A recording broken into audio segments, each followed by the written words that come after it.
Honorable Ramaroswa Emeline Rakatobe, Madagascar. Honorable Francis Lucky Piso, Malawi. Honorable Marie Joan Sabrina Tuo, Mauritius. Honorable Carlos Moreira Vasco, Mozambique. Honorable Vipwakuje Muharukwa, Namibia. Honorable Egbert Agle, Seychelles. Honorable Tombovuyo Veronica Nkuna, South Africa. Honorable Dr. Alfred James Kimea, Tanzania. And Honorable Kalalwe Mukosa, Zambia. Apologies. Honorable Carlos Moreira Vasco, Mozambique. And Chair, as the committee might be aware, Eswatini and Zimbabwe are still yet to constitute or to second members to the committee. I can confirm, Chair, on this basis that we have a quorum to proceed. I thank you. But you are very, very low. I think the challenge could be on my side. Okay. Can you say something just so that I hear? Am I audible enough, Chair? You are. That's wonderful. Thank you. Okay, thank you. I was saying that we have a quorum to proceed, Chair. Thank you very much. We correct. Honorable members, the draft agenda for the meeting was circulated to all members. I don't know if there are any proposals to amend the draft agenda.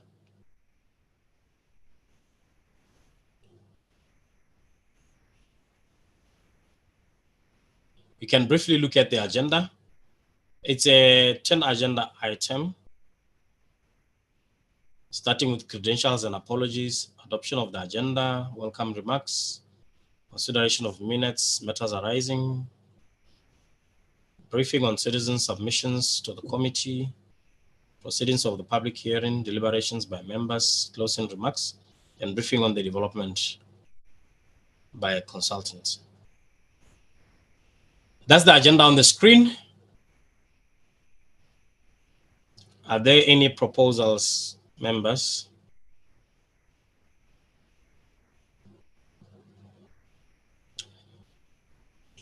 Should I take it that there are no proposals to amend the agenda? If that's the case, who then moves for the adoption of the agenda?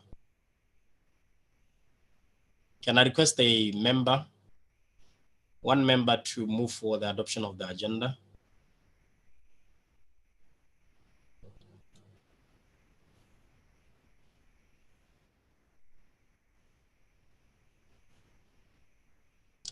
Members, what's happening?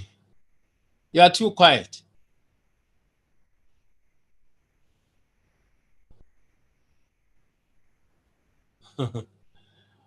I can see that we are. Yeah. Okay, go ahead. I was saying that I propose that we adopt the agenda as it is. This is honorable from Zambia. A honorable member from Zambia. Can I have another one from to second the proposal? Any seconder?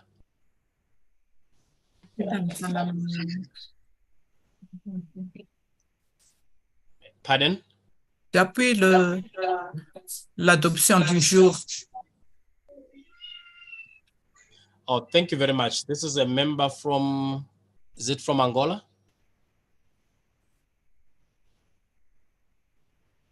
Madagascar.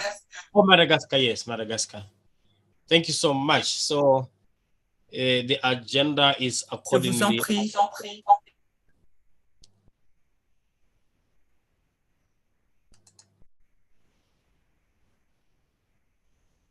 Thank you very much. Thank you very much. I can see you now. I can see you now. Okay, I'll just do my welcome remarks. Distinguished honorable members of the SADC Parliamentary Forum, Standing Committee on Trade, Industry, Finance, and Investment,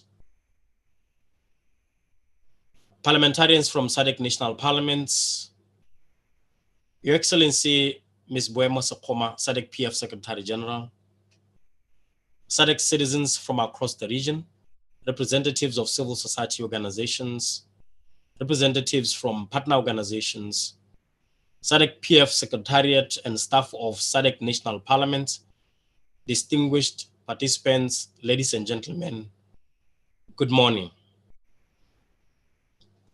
It is my singular honor and privilege to welcome you all to the first part of today's deliberations by the Standing Committee on Trade, Industry, Finance and Investment, in short, TIFI.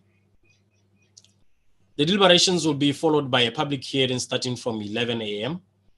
The public hearings are being held under the theme, Amplifying Citizens' Voices in Regional Integration in Southern Africa, bridging the engagement gap by bringing Parliament to the people. Honorable colleagues and distinguished participants, embedded in this theme is one of the fundamental functions of Parliament, namely the representation mandate. In this regard, the individual public hearing session will give an opportunity to the SADC citizens to engage with us as their representatives on issues of commerce, trade, and industry, which are key in addressing the ever-changing economic situation of our region. I therefore wish to implore you, honorable members of this committee, to fully engage with our citizens so that we can come up with concrete recommendations to the SADC plenary session and ultimately to our respective governments. As you are already aware of the mandates given to each SADC member state in the constitutive documents of SADC, is our obligation and as members of this committee to ensure that our discussions and recommendations, among others, promote open regional trade and investment that is beneficial to our individual countries as well as to the SADC region as a whole. The initiative by SADC Parliamentary Forum in inviting the general public to submit their views to the committee shows the forum is committed to accommodating the voices of its citizens and also upholding the spirit of regional economic integration as envisaged by our founding forefathers. I once again wish you fruitful deliberations and engagements, first in this closed session and later in the public hearing session with the citizens of SADC. In conclusion, it is my plea to all honorable members and all distinguished participants that you join in and participate in the public hearing as already alluded. It is my utmost belief that meaningful discussions from the hearing will contribute greatly to future agendas of the committee and improve the way the committee conducts its oversight function. With these few remarks, I welcome all present to this meeting of the SADC PF Standing Committee on Trade, Industry, Finance, and Investment. I thank you all for your attention.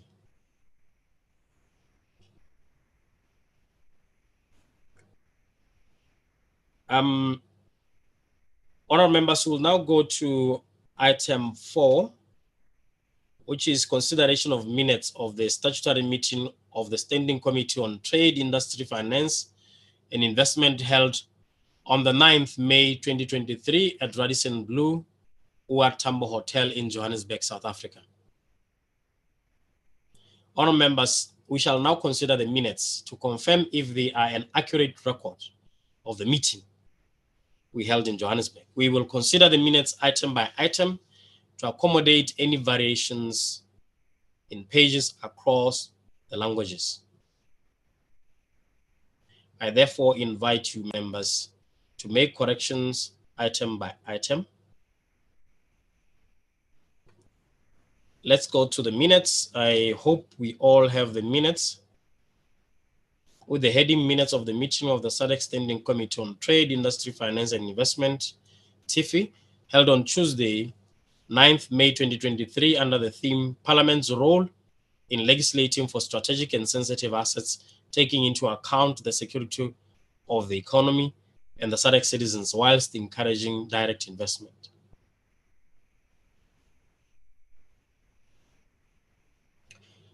Okay. The minutes are projected on the screen. We can start with the attendance list there if it's an accurate record of what transpired.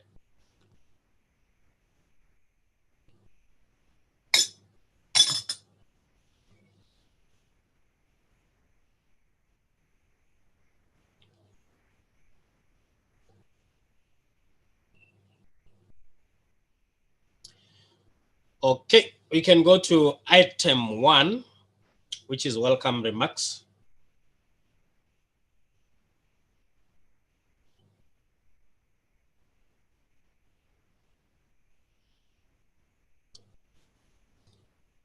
Item 2, consideration of the minutes of the previous meeting held on 1st May 2022.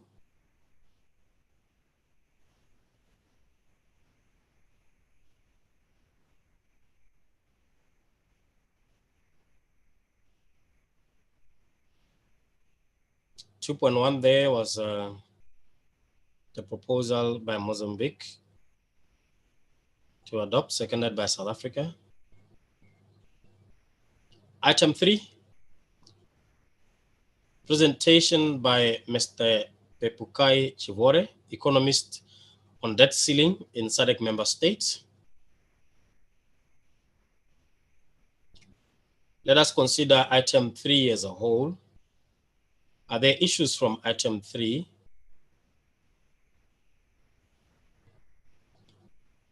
Three point 1, 3.2, 3.3, 3.4, 3.5, 3.6, 3.61, 3.62, 3.63. There are no issues from item 3 as a whole. Item 4, summary of the presentation by Mr. Simon Mtambo, Deputy Director, Parliament Budget Office, National Assembly of Zambia, on the role of Parliament in debt management in Zambia.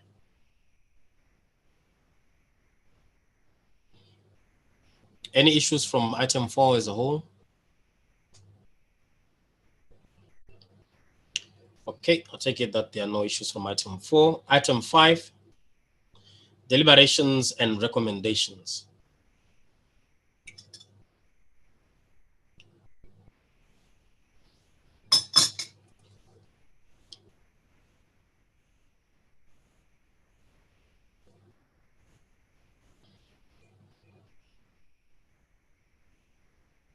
No issues from item 5. Item 6, conclusion and vote of thanks.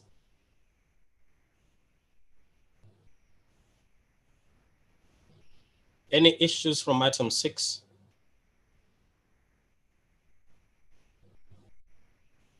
Okay, I take it there are no issues from the minutes.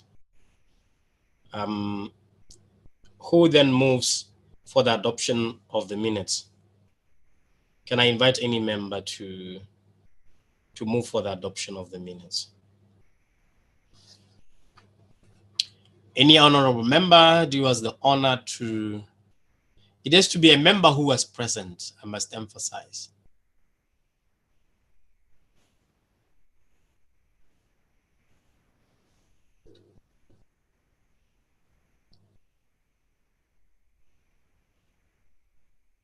Any member? Honorable members?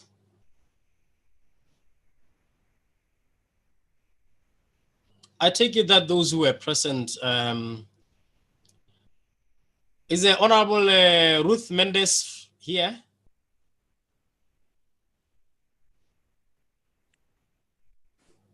Honorable Seje, Honorable Rakotobe. South Africa. Oh, South Africa. Thank you, Yes, South Africa. I move for the adoption of the minutes. Thank you. Okay, thank you, South Africa. Any seconder?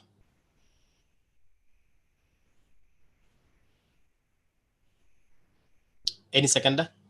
Car j'appuie le...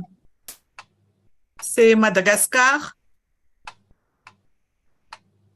J'appuie l'adoption du rapport de ce jour. Thank you, Madagascar. Je vous en prie. Je vous en prie. Okay, thank you. I take it that that was second in the South Africa. I need to just work out my translation here. I thought I had clicked where it says translation. Anyway, the minutes are duly adopted. The minutes are duly adopted. We now move to matters arising from the minutes. Honourable members, are there any matters arising from the minutes? We shall consider matters arising item by item. I therefore invite members to raise any matters from the minutes item by item.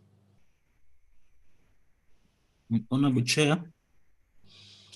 Yes, Honorable. Yes, this is Honorable. No, this is Mr. Manzi. Oh, yes. Sadiq Secretariat. Yeah. I just wish to confirm if you have managed to get the interpretation icon. In this case, like English, have you managed to do that? No, I haven't managed. If maybe you could assist in that regard. Yeah.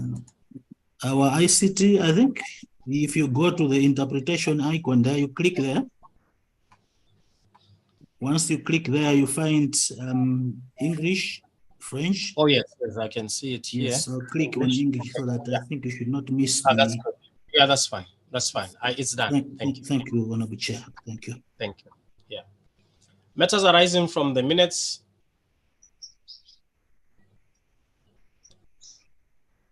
We go back again to the minutes. I take it that the welcome remarks, are there any matters arising from the welcome remarks? I don't think so. Consideration of the minutes. Okay, the presentation by Mr. Chivore, economist on debt ceiling in SADC member states. Item 3.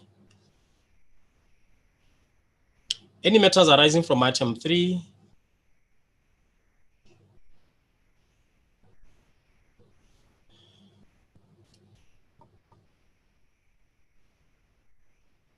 Any matter arising from the summary of the presentation by Mr. Tambo, Deputy Director, Parliament Budget Office, National Assembly of Zambia, on the role of Parliament in debt management in Zambia.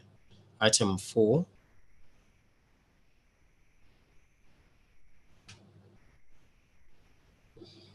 Item 5 on deliberations and recommendations. Any matter arising from that part?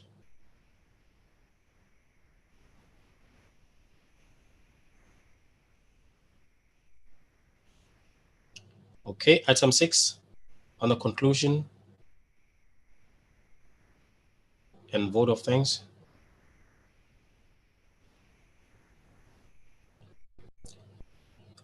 Okay, honourable members, I take it that there are no matters arising from the minutes.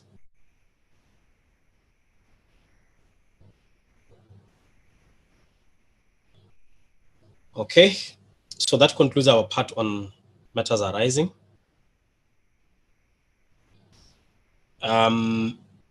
This therefore brings us to the conclusion of the first part of the meeting.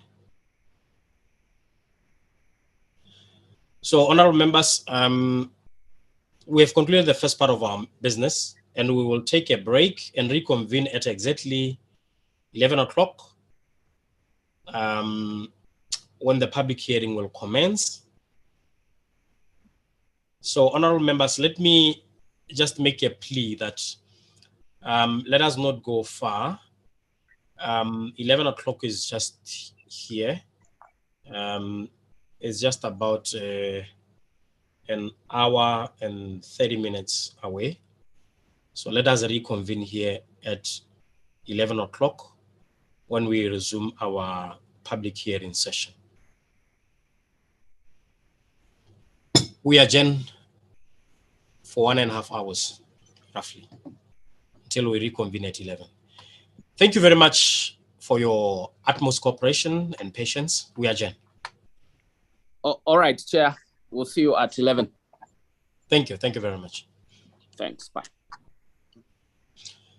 Just to clarify, we don't log out. We can just there's only one link, right? Yes, Yes, Chair. It's only one link. Oh yeah. Okay. Yeah. So you can just mute. Thank you. Later. Thank you, Chair.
Can I just check if we are all back?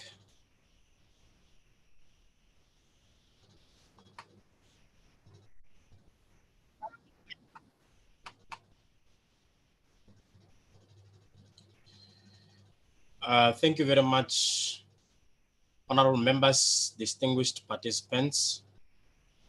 I'll give to the committee secretary to give us announcements and housekeeping issues as we commence our public hearing session. Thank you very much. I hope I'm audible enough. You are audible, I can hear you. Thank you. Honorable Vice Chair and members of the SADC Standing Committee on Trade, Industry, Finance and Investment, parliamentarians present from SADC National Parliaments,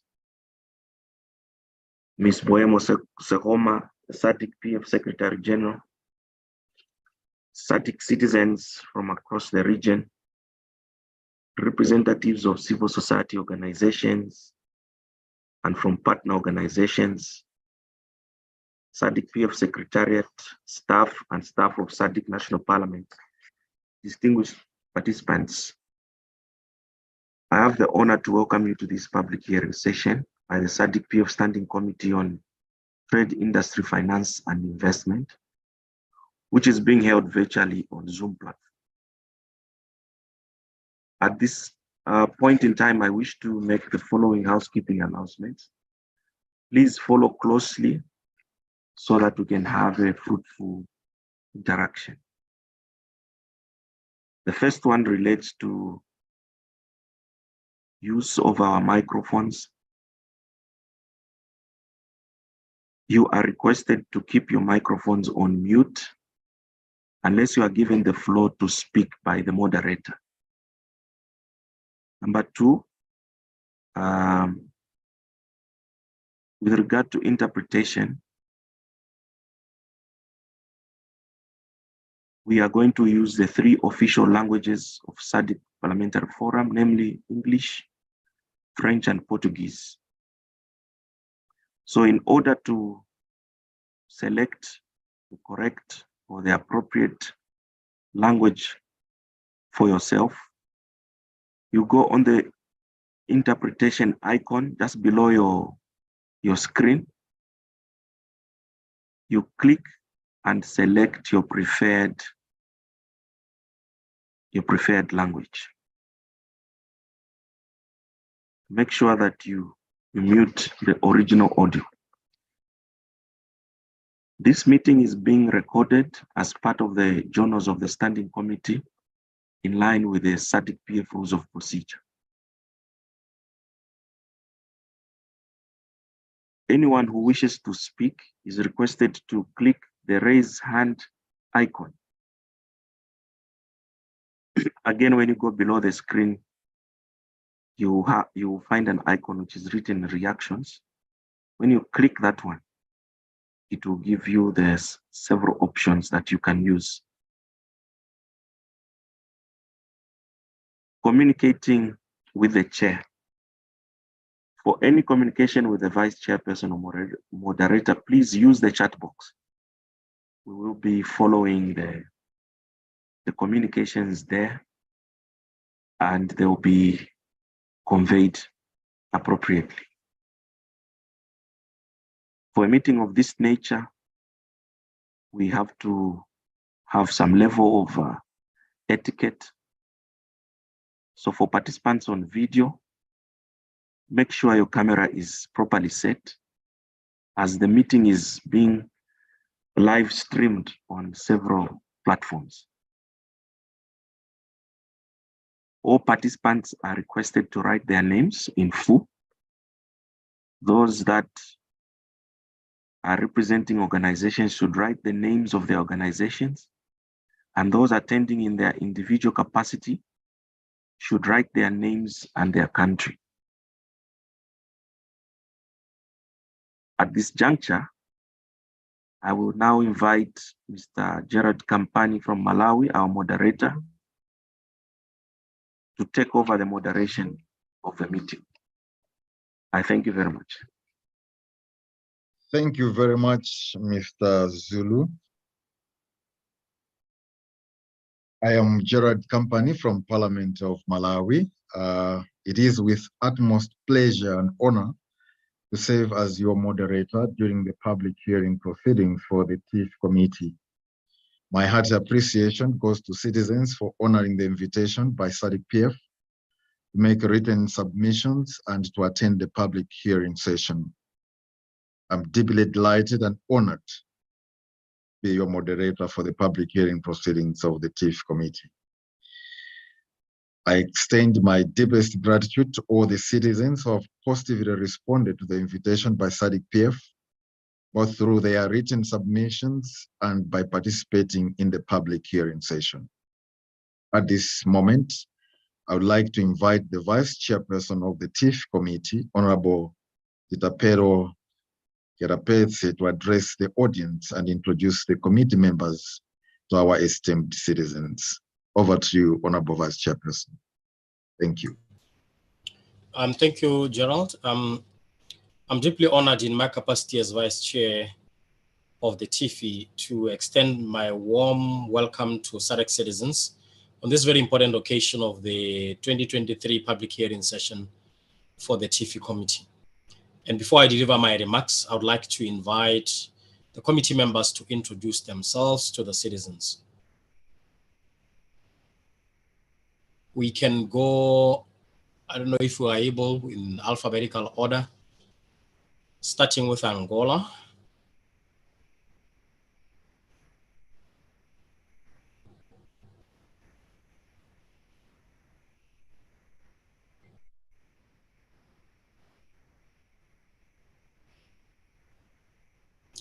Let's just introduce ourselves, honorable members. Let's introduce ourselves to the citizens attending this public hearing. Or if Angola is not ready, we can. Bom dia. Estou pronta, sim. Estou pronta.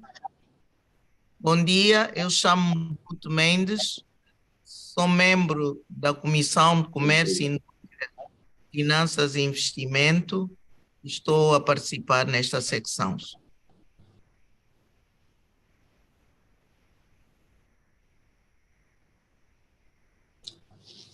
Thank you very much. The next one will be Botswana, which is chairing, but I will skip that to any member from the DRC.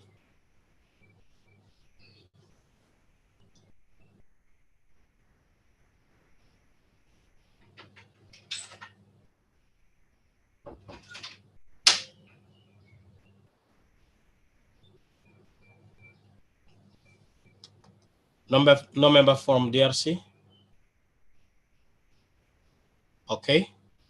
The next country.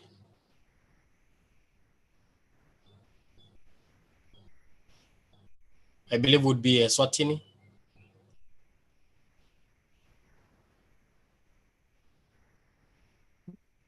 Honorable Chair. Honorable Chair. Yes, go ahead. Mr. Eswatini is one of the parliaments that are yet to reconstitute the membership.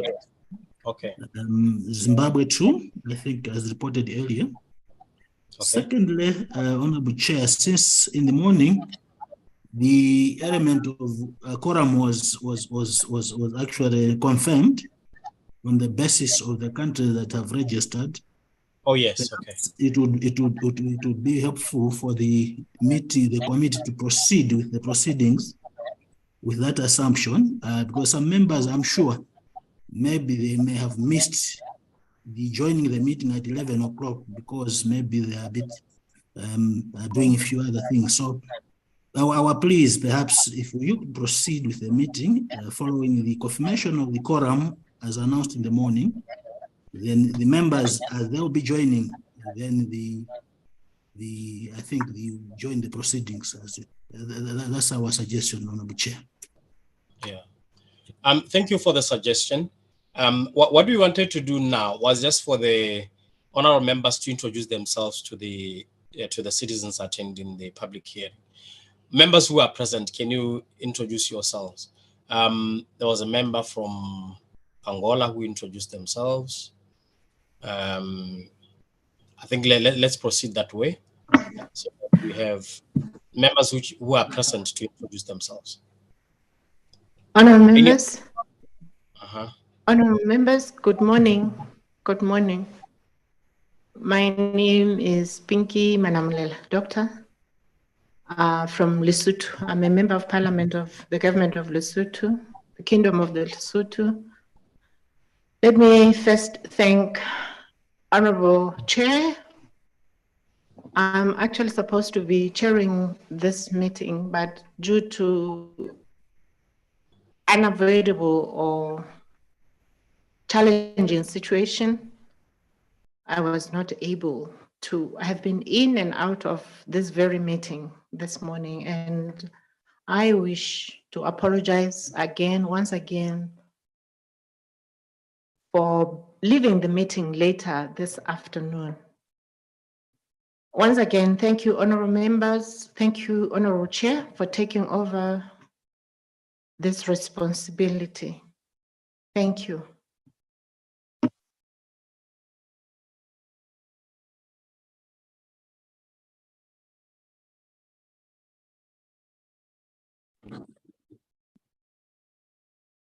May I proceed, Chair? Yeah, thank you very much. That's our substantive chair who just spoke, Honorable Pinky Manamonela from Parliament of Lesotho. As you know, I've been holding forth for Lesotho just since they held their elections last year, and they were still reconstituting their committees. They are ready now. It's just that today, because of circumstances beyond our control, she had to attend to other important things that side. So we hope that in our next meeting, she will be sitting substantively as our chair. May I go to another honorable member to quickly introduce themselves so that I can give my opening remarks? Good morning, Chair. Good morning. Please go ahead. This is Honorable. Thank you, Chair. My name is Honorable Muharukwa my name is Lupakuye Muharukwa from Namibia. And I thank all the public members who are here to attend and consult with us. Thank you very much, Honorable. Any other honorable member? Good morning, Chair. Yes, Honorable Mukosa. Okay, good morning, honorable members and everyone who is present. My name is Honorable Kalalwe Mkosa, Member of Parliament from Zambia. Thank you, Chair. Thank you very much, Honorable. Any other honorable member? I know we have honorables from Madagascar. South Africa, Chair. South Africa. Yes, good morning, Chairperson, honorable members, and our guests. This is Ntombuvuyo Mentenkuna from the Parliament of South Africa, serving in the National Assembly. Thank you very much, Chair. Thank you very much, honorable member from South Africa. Any other honorable member? I thought I had seen Madagascar. They were not able to. I see they put up a message on the chat. Unfortunately, there's no translation. I don't know what they are saying. Any other member? Yeah, others, I think you. If they're not yet ready to introduce themselves or they have joined the meeting late, we will revert back to them. I wish now to go into my opening remarks. Distinguished members of the SADC-PF Standing Committee on Trade, Industry, Finance and Investment, TIFI, parliamentarians from SADC National Parliaments, Your Excellency, Ms. Buemo Sokoma, SADC-PF Secretary General, SADC citizens from across the region, representatives of civil society organizations, representatives from partner organizations, SADC-PF Secretariat staff and staff of SADC National Parliaments, distinguished participants, ladies and gentlemen.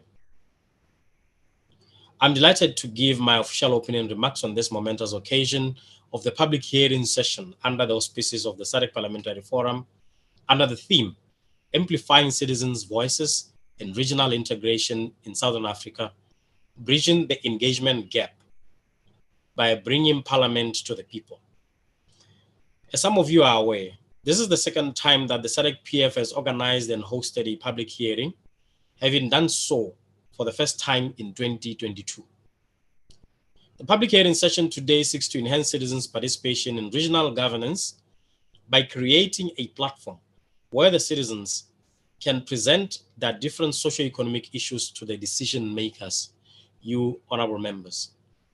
Indeed, the importance of this engagement cannot be overemphasized, given the wide stakeholder interest it has drawn from across the region.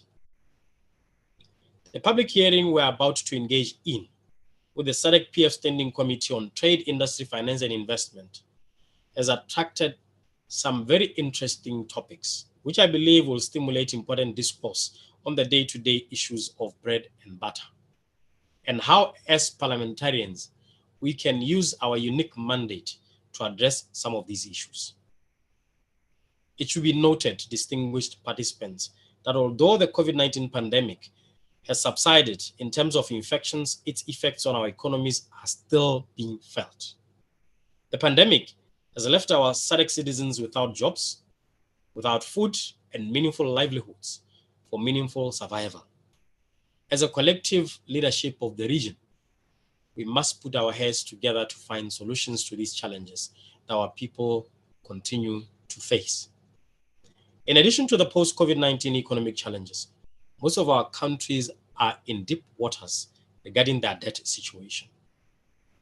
Some have defaulted in interest repayments to external lenders, which has resulted in shrinking fiscal spending on social sectors such as health, education, water, and sanitation.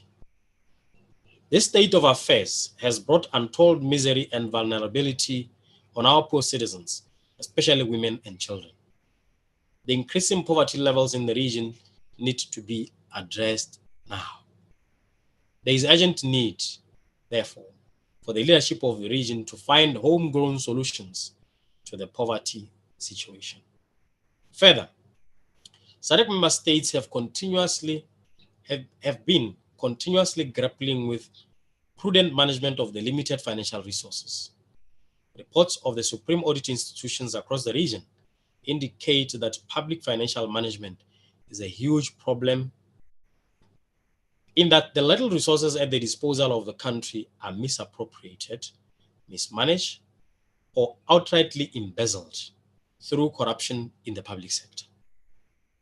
On its part, the SADC PF developed a model law on public financial management, which is a blueprint for parliamentary oversight in making the executive transparent and accountable in the management of public resources. The SADC PF continues to urge individual SADC countries to domesticate in part or in full aspects of the model law, as this is a homegrown solution discussed and agreed to by members of this forum.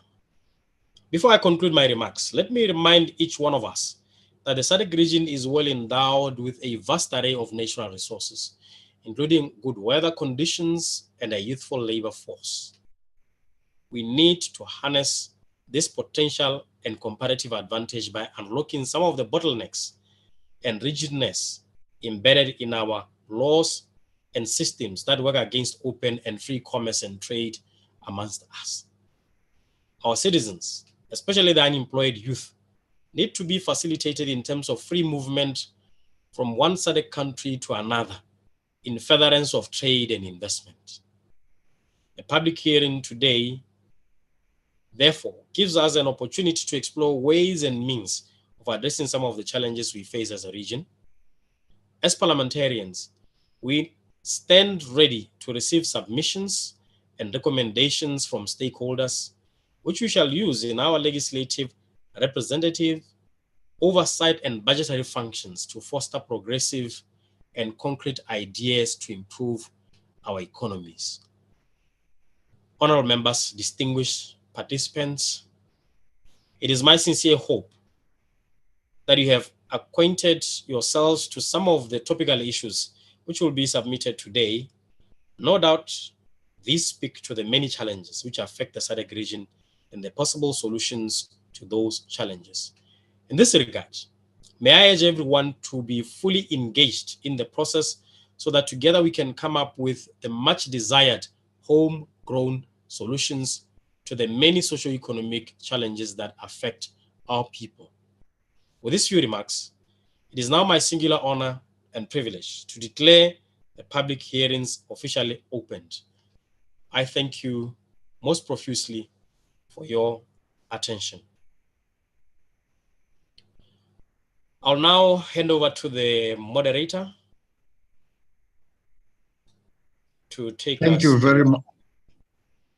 Thank you very much, Honorable Vice Chairperson, for the opening remarks, which have set the tone for our public hearing session.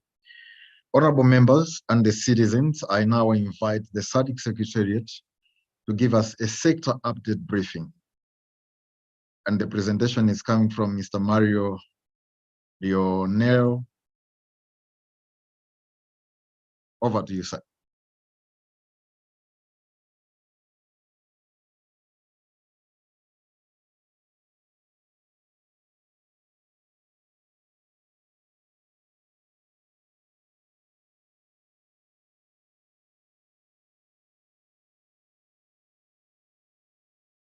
SADC Secretariat, for the sector update, please. Good morning, honorable members of parliament. Let me consult my colleague. He is here. I don't know what's going on with him. He's ready to present. Just 1 second, honorables. All right, thank you. Honorable members, we just have to wait for a minute. Good morning. Bonjour. Good morning. Hi, Honorable. It's good to hear from you. It's good to see you. Good morning, Honorable. Nice to be with you.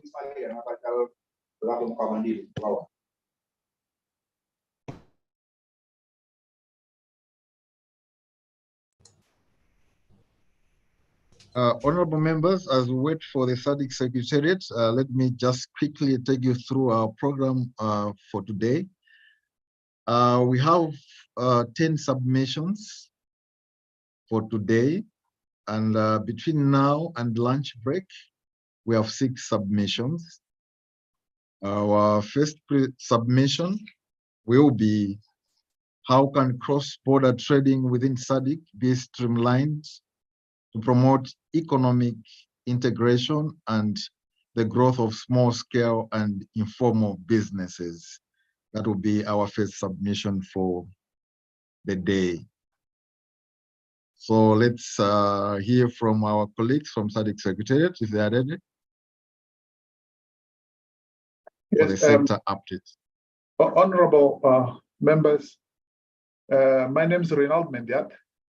My colleague Mario Lironel is still struggling with technical issues. He can follow the meeting, but he can't make his presentation now.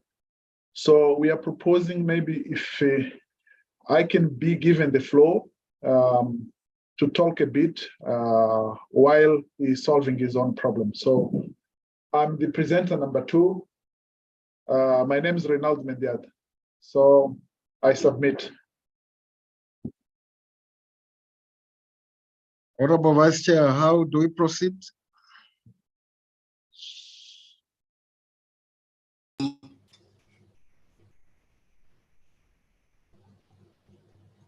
I don't know. Do you have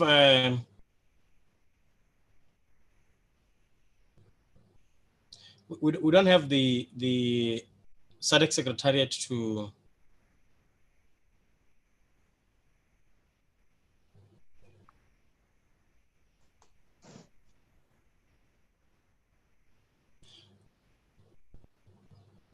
Where's Mr. Zulu?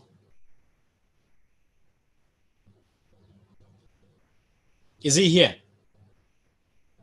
Hello, Vice Chairperson.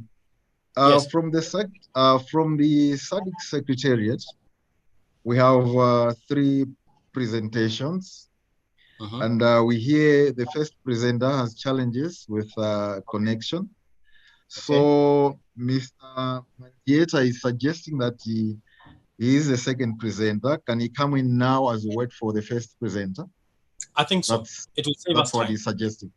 Yeah. All right. Okay. Yeah. Let's So proceed we proceed to the first to the second presentation. thank you very much. Yes. Proceed, sir.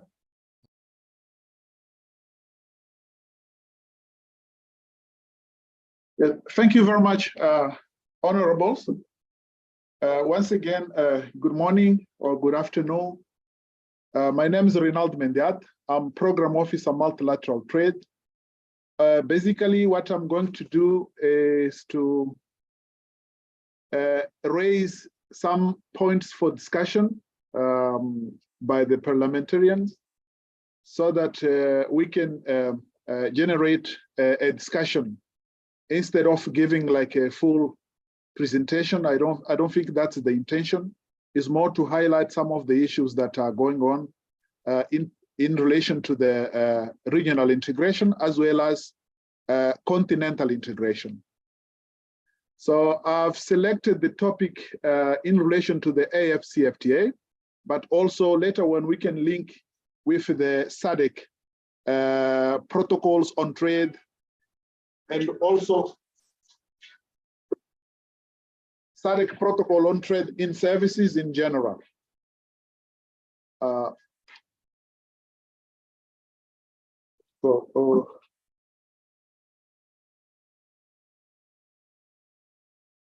Yeah, basically the points for discussions are how to deep the cooperation between the countries and facilitate trade, investment, and business facilitation, especially taking into account the entrance into force of the AFCFTA. But also we have the matters relation to the doing business and the removal of tariff and non-tariff barriers. And of course, also the experience in industrialization in Southern Africa region. On the FCFTA, basically, this is a small background that the protocol, the agreement is now into force and the member states have started the implementation of this instrument. In terms of state parties, African state part, at least 47 African state parts, African member are now part of the AFCFTA agreement. And in SADC region, all SADC countries are member to the AFCFTA with the exception of Madagascar. So Madagascar has not yet ratified and deposited its instrument of ratification. SADC member states, at least 12 SADC member states have submitted their tariff offers to the AFCFTA Secretariat to be considered for the negotiation.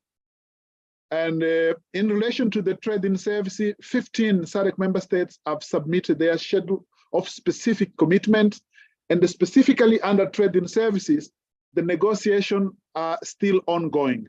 On the trade in goods, the negotiation have advanced, but we still have some outstanding matters. Maybe you know now that while I'm now speaking, a meeting is going on in Kigali, Rwanda, whereby member partner states are finalizing some of the outstanding issues. Most of them are related to the rules of origin on automobile industry and the textile and the clothing. So those are the two main outstanding things that are still under negotiation, while all other matters covered by the trade in goods have been finalized.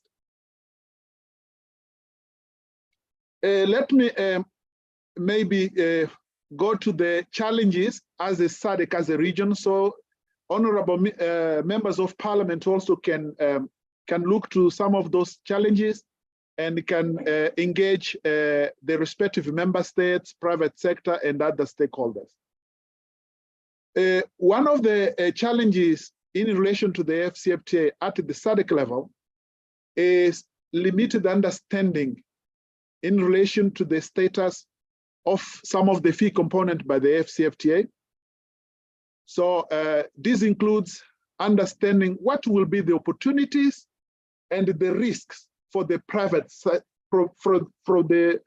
sector. So this is one of the challenges that we are facing. Another one is lack of practical strategies on how private sector can contribute to reduce the higher dependence on primary commodities in their export. So this is also one of the things, and if we can discuss that one, this is linked with the value chain and also industrialization, because all our economies are not that advanced in terms of industrialization. So this is one of the things that private sector also is facing now. Another one is lack of technical and financial resources to understand positively their trade interest at the domestic and also at the regional level. Also non-existent of a regional structure to coordinate member states on the AFCFTA. This one is linked to the role of the SADC Secretariat.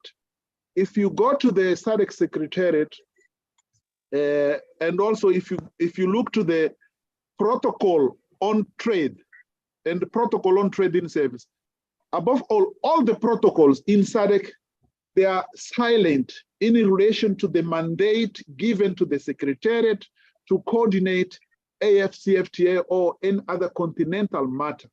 So this is a thing that maybe you as a parliamentarian also can have a look on it and advise appropriately in the appropriate institution. Going to the non-tariff barriers, we need a proper structure at the national level to identify, but the most important, to resolve the non-tariff barriers. On non-tariff barriers, maybe later on during the discussion, we can consider one of the main problem in relation to the non-tariff barriers is the lack of coordination of the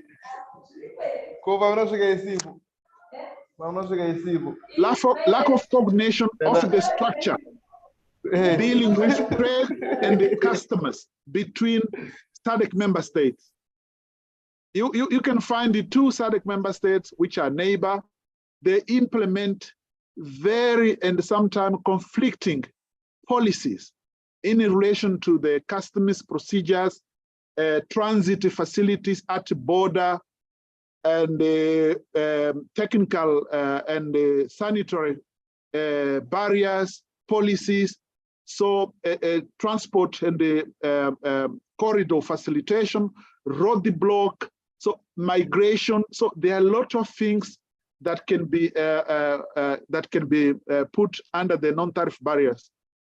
So this is a problem, and it's there in the region.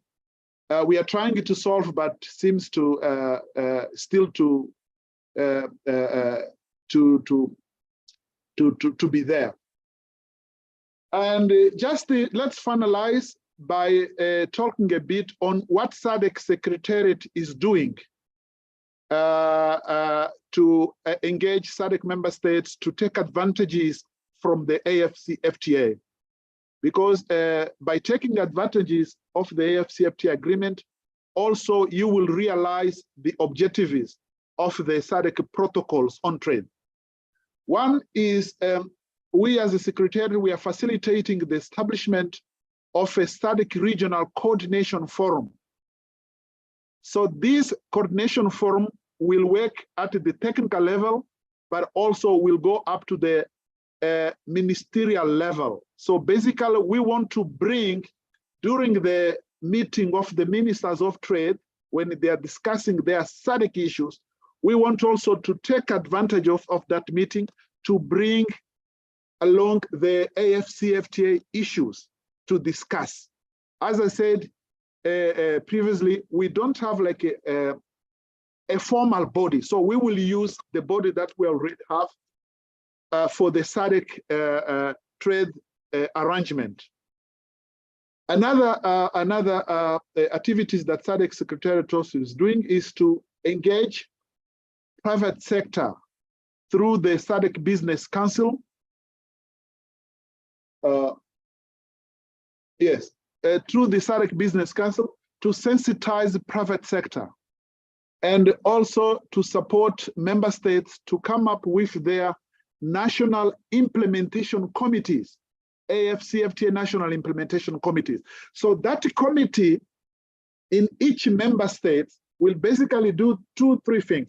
One, to identify what are the companies, what are the firms, what are the products that they can put forward to take advantage of the AFCFTA. Because we don't have capacity to promote all our products. We can identify, let's say, if I'm a country A and I want to put forward my tourism industry. So to take advantage of the AFCFTA, so I will work with my national stakeholder to recraft my tourist industry in my country so that I can take advantages of the liberalization which is going on at the continental level. This is just one example. Another one is we are trying to solve the non-tariff barriers issues to bring a standalone non-tariff barriers annexed to the SADC protocol on trade, because we don't have that one. SADC is one of the RECs that doesn't have a standalone instrument to deal with the non-tariff barriers. And looking to the way the things are going on in the region, so we need to bring a standalone instrument so that can be approved by the appropriate bodies in SADC to deal and to enforce. This is the most important, to enforce the implementation of the resolution of non-tariff barriers. Basically, members of parliament, this is what I would like to say, just to quick start. As I indicated, I'm not going to provide like all the presentation because it will consume your time. I think that you are more interested to have like interaction with a SADC secretariat. I'm not alone here in my room. I have other colleagues whom I also come to the board to explain some of the issues that might be raised by the honorable members of parliament. So thank you very much. Merci beaucoup, muito obrigado, asante sana. I submit. Thank you very much for sharing with honorable members.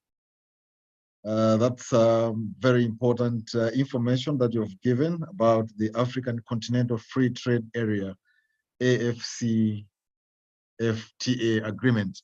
Honorable Chair, Vice Chairperson, maybe you have some reactions to the presentation before we move on. I hand over the microphone to you. Yeah, I think we can proceed with the next presentation. Then we can. I mean, it's all in your hands.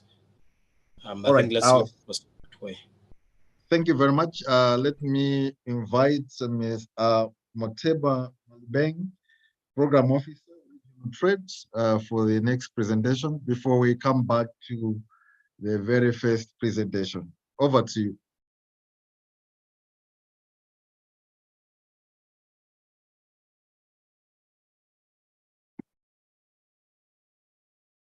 Hello, good morning.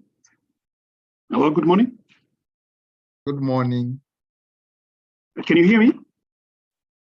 Can you hear me? Yes, I can hear you. Proceed. Okay, thank you. This is Mario Lironel. I'm the Senior Program Officer for Finance and Investment. Honorable, thank you very much for this opportunity. I'm sorry I was unable to present as the first presentation. I had some technical problem from my office. I hope you can see my presentation now. Yes, sir. Exactly. I feel honored to be part of these parliamentary virtual public hearings, amplifying citizens' voices in regional integration in Southern Africa, bridging the engagement gap by bringing parliament to the people. I'm from as I mentioned, from the Finance, Investment and Customs Directorate.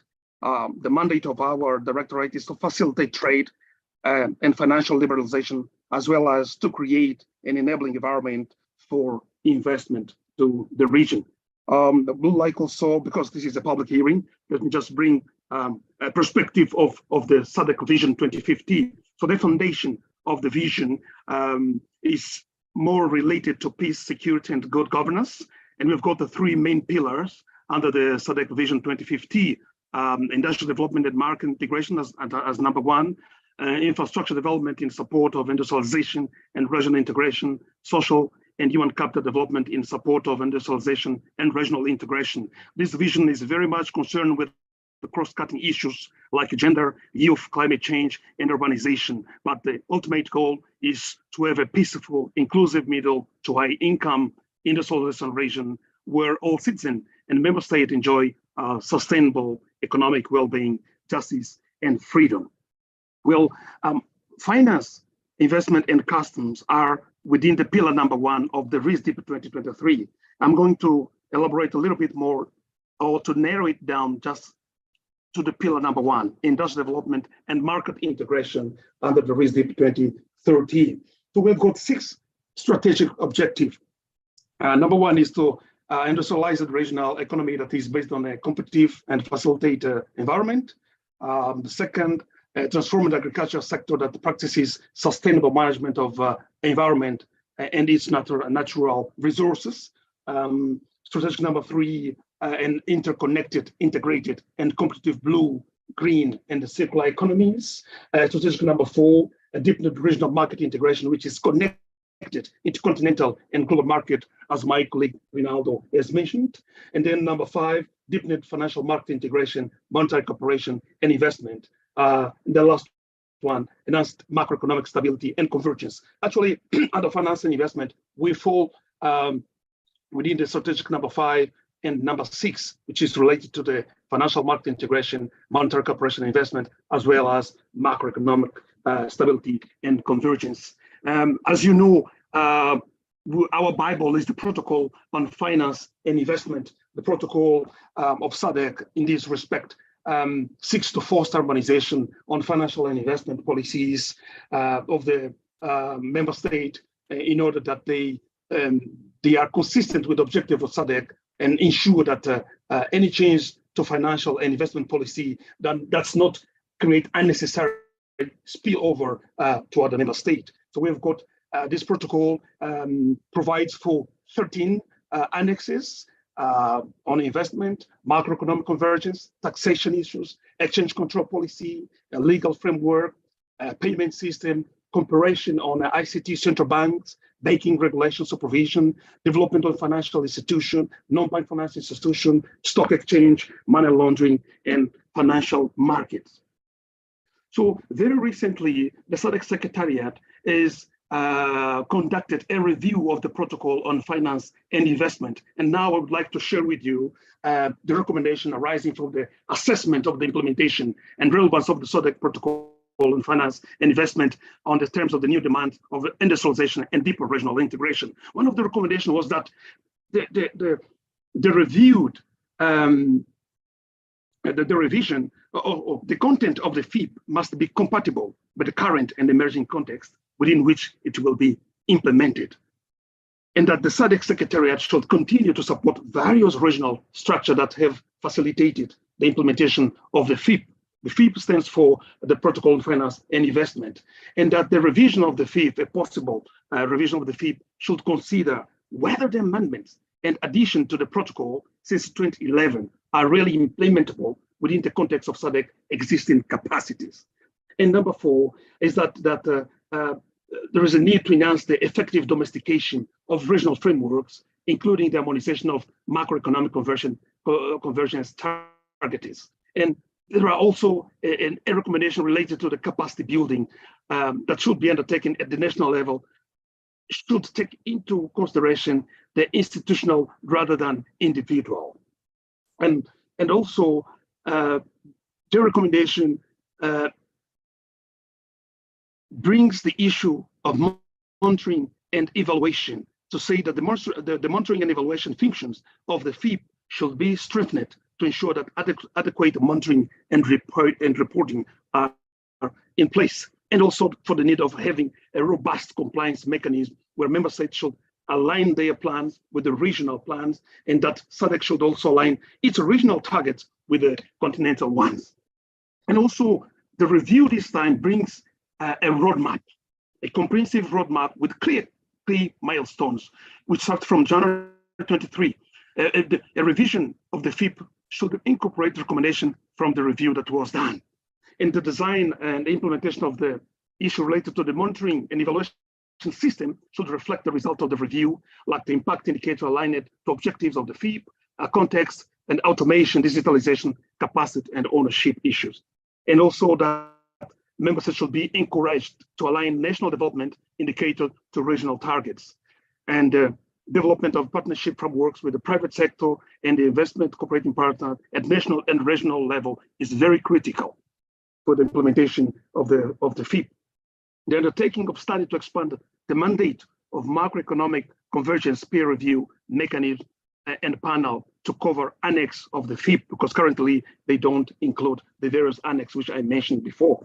The need of strengthening and of coordinating structure at member state level through capacity building program and elaboration of functional terms of reference. The other item of the agenda of finance and investment, which I would like to share with you, Honorable, is the issue of the operationalization of SADC Regional Development Fund. As you know, SADC is being assisted by the African Development Bank in order to operationalize the SADC Regional Development Fund. You recall that the SADC Regional Development Fund has got three main windows: infrastructure development, industrial development, human and social capital.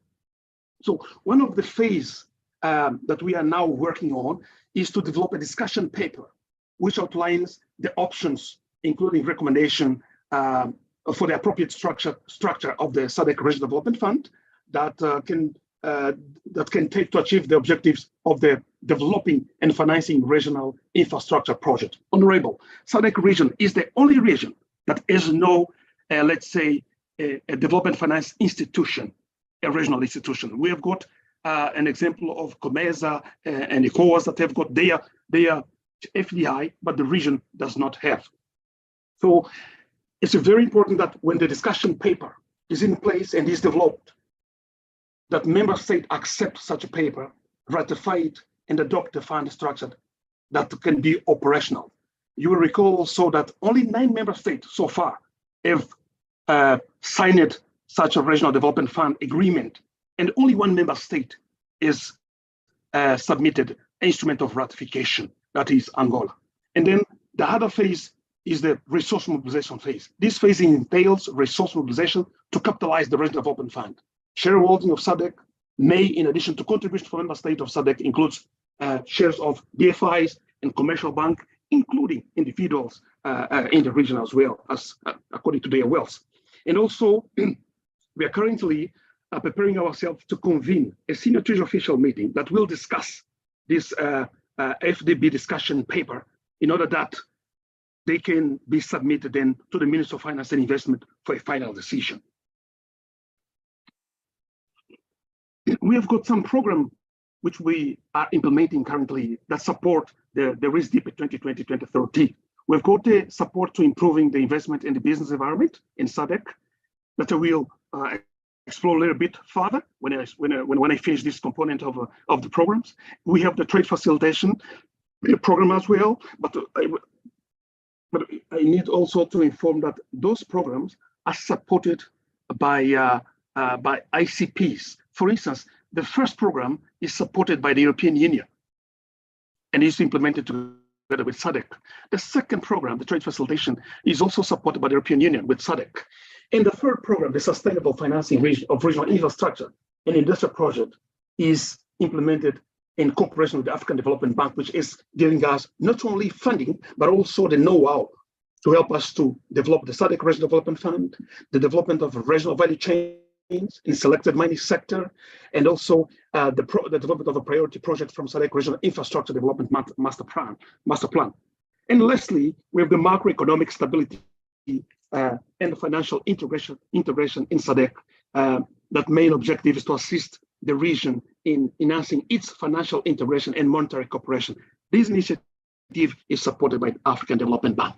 Okay, now I'm going to just in brief talk about a little bit for people to understand what is this program about. So I'm going to talk just about one program, the SIBA program, the support to improving the investment and business environment in the SADC region. This program main objective is to achieve sustainable and inclusive growth and support job creation. And we have set three key result areas. The first one is to enable an investment policy framework across the region. Second one is to enhance the integration of financial markets in the region. And the last one is related to the financial inclusion in the region. So if we look at the result number one on investment policy framework, we've got we have got 7 initiatives. But then from 1 to 15, you will see a lot of activities that are being implemented currently by SADC Secretariat through consultancy. So we have initiative on tax-related matters. We have initiative on domestication of the investment policy framework. I recall, Honorable, that we have the so-called Regional Action Program on Investment. Actually, this key result area 1 respond to the needs of operationalizing the Regional Action Program on Investment. This is why you will find the discussion of investment policy, the business investment promotion strategy, capacity building for member state, enterprise and supply development, and in the investment portal. We're going to have an investment portal modernized in such a way that member states, wherever they are, they can connect and they can update their information, whether the new regulations are in place, new laws in place, new taxations in place, anything that can help the region to develop in terms of the business environment. It will be accessible not only for member states, but also to investors and citizens in the region. Then we have the result here at number 1, integration on financial markets.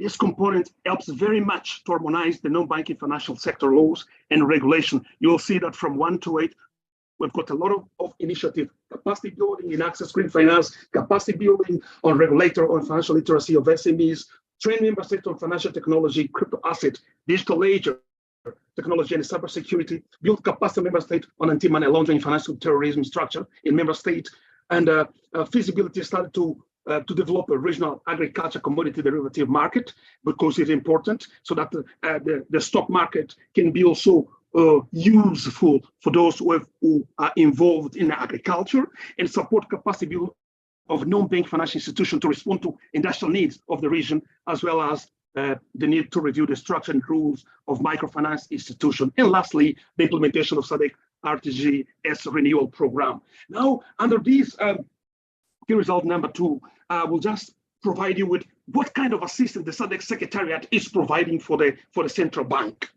So we have the CCBG committee, which is composed of let's say 16 SADC banks, central banks, and we are providing the ABSA Africa Financial Market Index and development of SADC Capital Market Development Index. This is a new initiative, and there was never one in place. And then we have a consultancy for the implementation of a strategy study and define a tactical and strategic ISO 222 roadmap for individual central bank, and also the SADC real-time RTGS. This is our payment system. But the new is that apart from the RTGS, we've got also the TSIB payment scheme, which are payment for small scale payment, which helps also on financial inclusion. And we have the SADC RTGS renewal program. You will recall, Honorable, that SADC Ministry of Finance and Investment are urging member states to onboarding to our SADC RTGS, which is our payment system in place that will help the region in doing transaction with our currency without involving, for instance, the dollars or the euro or any foreign currency. And then there is a concern of training the bank official on financial technology, crypto asset, digital ledger technology, and cybersecurity. And lately, they received the Business Intelligence Analytical Report. So those are initiatives for the central bank, and they are being implemented through the CCBG Secretariat. Okay, we've got a very good news now. We are now operationalizing the SADC anti-money laundering. This emanates from the SADC protocol. The protocol under its Annex 12 provides for the anti-money laundering committee, but we don't have this committee in place yet. But we've got, let's say, more than 3 member states that have been grey-listed because of the insufficiency in terms of complying with the FATF recommendation, as well as the newly created European Union rules and regulations on money laundering. So we have defined 4 priorities. The first one should be to develop terms of reference for this committee. And the second one is to review the Annex 12 itself in order to accommodate the provision of counterterrorism financing, as well as the CFTP, CPF, and the FATF recommendation. We are currently urging member states to submit their their nomination to be represented in this committee, and we have been receiving very positive feedback. So far, we've received 10 nominations from member states, which means that member states are really concerned with anti-money laundering issue, and this subcommittee will be operational as soon as the budget for the 2024-2025 is approved by the Council. And then we will be in position to comply with the priority number 4, which is to convene this committee on SADC anti-money laundering. And finally, we have got also the result area number 3, which is related to financial inclusion. We've got 6 initiatives and several activities being carried out, from Finscope survey to consumer protection guidelines that we are producing, regulatory framework, domestication of the strategy itself. I will show you later on the new strategy of SADC on financial inclusion that was being approved by the Minister of Finance and Investment very recently. And this result area also is very concerned with supporting the development finance institution so that they can also support the effort of the region in terms of financial inclusion. Okay, this is my last slide. Is for the Honorable to appreciate the new strategy on financial inclusion and SME access to finance. So this strategy envisages an inclusive, stable, and innovative SADC financial system that empowers individuals and business to access and use quality financial services. And it defines 3 clear strategic priorities, which is the harmonization of regulation and guidelines in support of financial inclusion and SMEs access to finance, implementation of SADC regional infrastructure platforms and projects to support financial inclusion SMEs, and provision of targeted SADC level support to member states toward achievement of the regional strategy. But this needs an increased availability of financial inclusion data across learning between SADC member states, which is crucial for financial inclusion. So this is what I wanted to present. Thank you so much, Honorable. I submit. Thank you very much for sharing with us the SADC Vision 2050. That was Mr. Mario Rioneri, Senior Program Officer, Finance and Investment.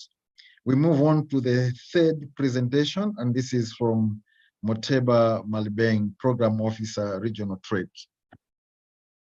You have the floor.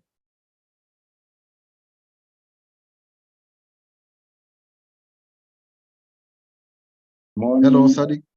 Hello. Good morning or good afternoon, depending on where you are.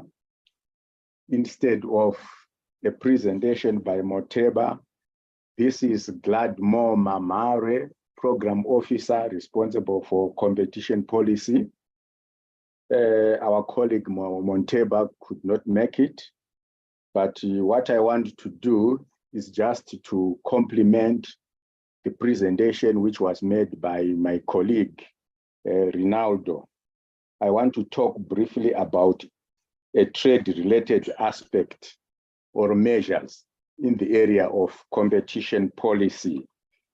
I'm sure honorable members are aware that under the AfCFTA, under negotiations for phase 2 issues, we have investment, digital trade, intellectual property right, and competition policy. There's been a lot of development at the continental level. The protocol on competition policy has been adopted at the highest level possible. But I just want to highlight what we are also doing at the regional level, at SADC level, in the area of competition policy. And basically, competition policy is there to ensure that there are no restrictive business practices. The level playing field the playing field is level. There are no abusive practices by big companies in our region. So we have now started at the regional level to develop a regional competition policy framework and a model law to support the companies that operate in the region so that they cooperate freely without any impediments. So the regional competition policy that we are developing at the moment is basically meant to promote harmonization and cooperation in the enforcement of the member states' respective competition policy and laws. In fact, for the interest of honorable members in the region, we have 14 member states that have established competition authorities to enforce the competition laws that have been enacted in the respective member states. We are also developing a model law which will basically act as a template for member states to assist them to develop. We still have about 2 member states that have not yet developed the competition legislation. So we hope the template that we are developing at the regional level will help them to develop their competition legislation, and it will also help the other member states that already have competition legislation to revise. In other words, we want to promote harmonization. We want to have laws that speak to each other. And we are also trying to align our laws with what is happening at the continental level. And one other area where we also want to assist our member states is to develop some regional guidelines in specific areas, for instance, in the area of digital markets and many other areas that we think are important, and members need to be guided so that we have a harmonized approach to the problems that the region is facing in the area of restrictive business practices.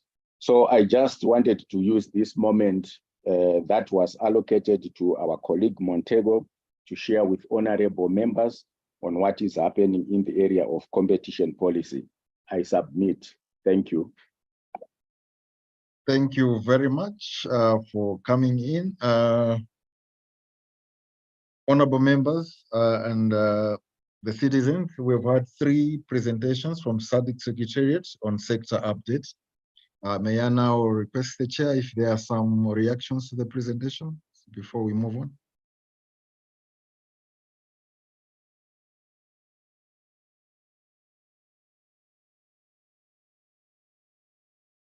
Honorable Vice Chair, person? Yes, honorable members, there we are. We have been listening to the 3 presenters on very pertinent issues affecting our region. And I believe you have been following. I'm sure you are free to ask them questions or to also deliberate on what has been said. And I believe that you are given 3 minutes each. 3 minutes each for you to react. I know they are very loaded presentations.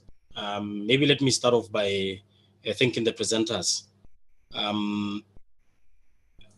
But I think to the first presenter, who was supposed to be initially the second presenter, I just wanted to ask a question on what the observation has been on protectionist posture by some countries in the region, and the implications for regional integration, as well as the the regional inter-trade. The reason I'm bringing this up is because recently in Botswana, we have decided to impose restrictions on importation of school uniforms without a permit. The idea was to, try and encourage the local textile industries to,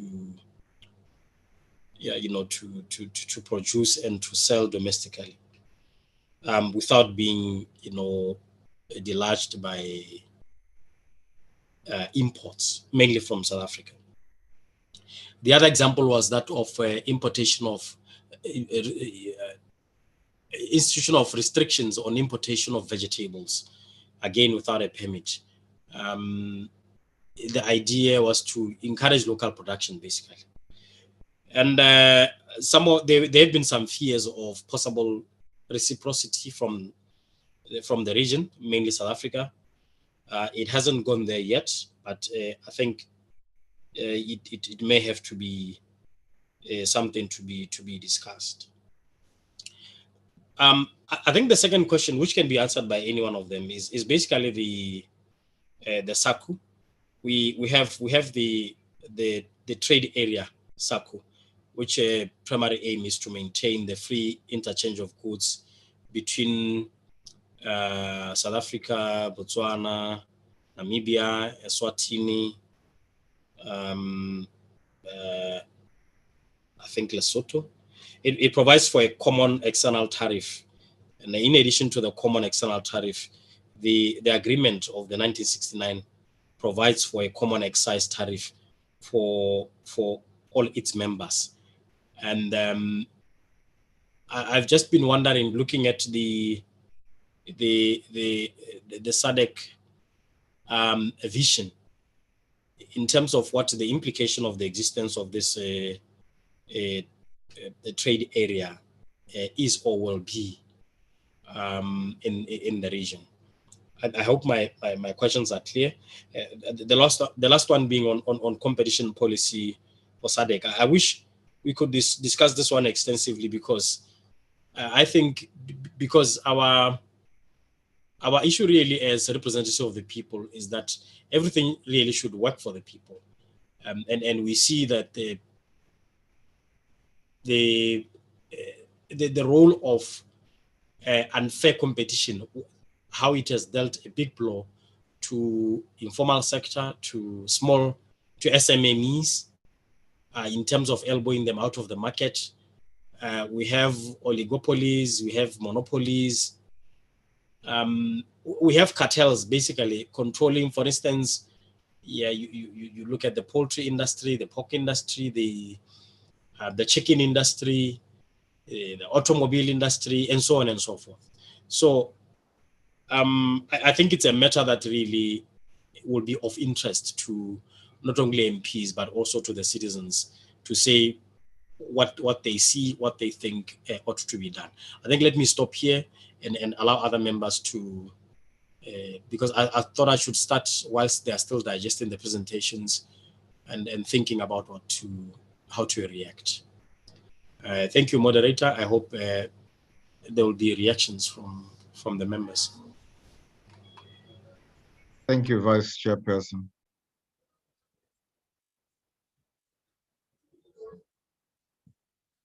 Any more reactions? Okay, let me hand over the mic to our presenters for the feedback on the questions posed by the Vice Chairperson. I'm sorry, are we sure there are no members trying to react? I see hands. There is a hand, Honorable Chair. You may proceed to recognize the members. Thank you. Yeah, you are moderating, so please go ahead and moderate. I'll take over once you are done. Thank you.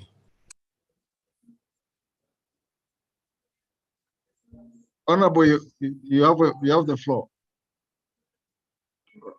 Good morning. I hope I'm audible. Very audible enough. Thank you.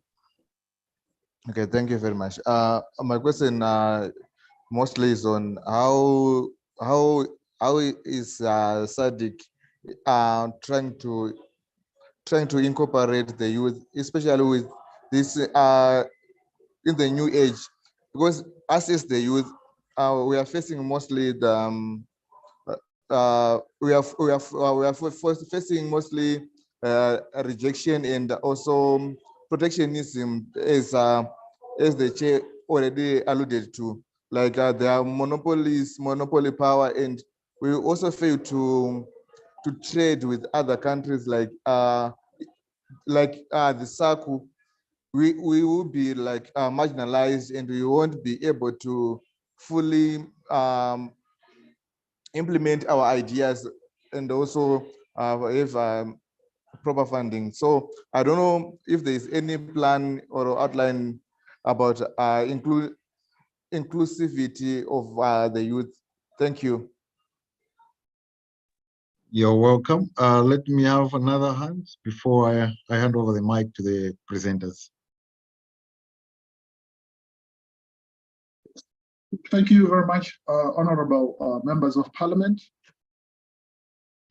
I will try to answer the first question raised by the chair, which is which related to the protectionism action taken by some of the SADC member states, and specifically in relation to the action taken by Botswana in relation to vegetables. So the provision under the SADC protocols, I'm saying it in plural, because we have two set of protocols. One is protocol on good, and another one is protocol on services. But in that case, is protocol on good, because vegetables and other products are trade. So under the protocol on trade, there are some provision which allow member states to come up with their domestic regulations. And actually the provision says right to regulate. Is like the protocol recognizes that member states, after liberalizing their trade, they might have some domestic issues that they will need maybe to come up with some temporary protectionist measures. But the problem is that that permission has also its own rules. The first is the obligation of notification to all other affected SADC member states.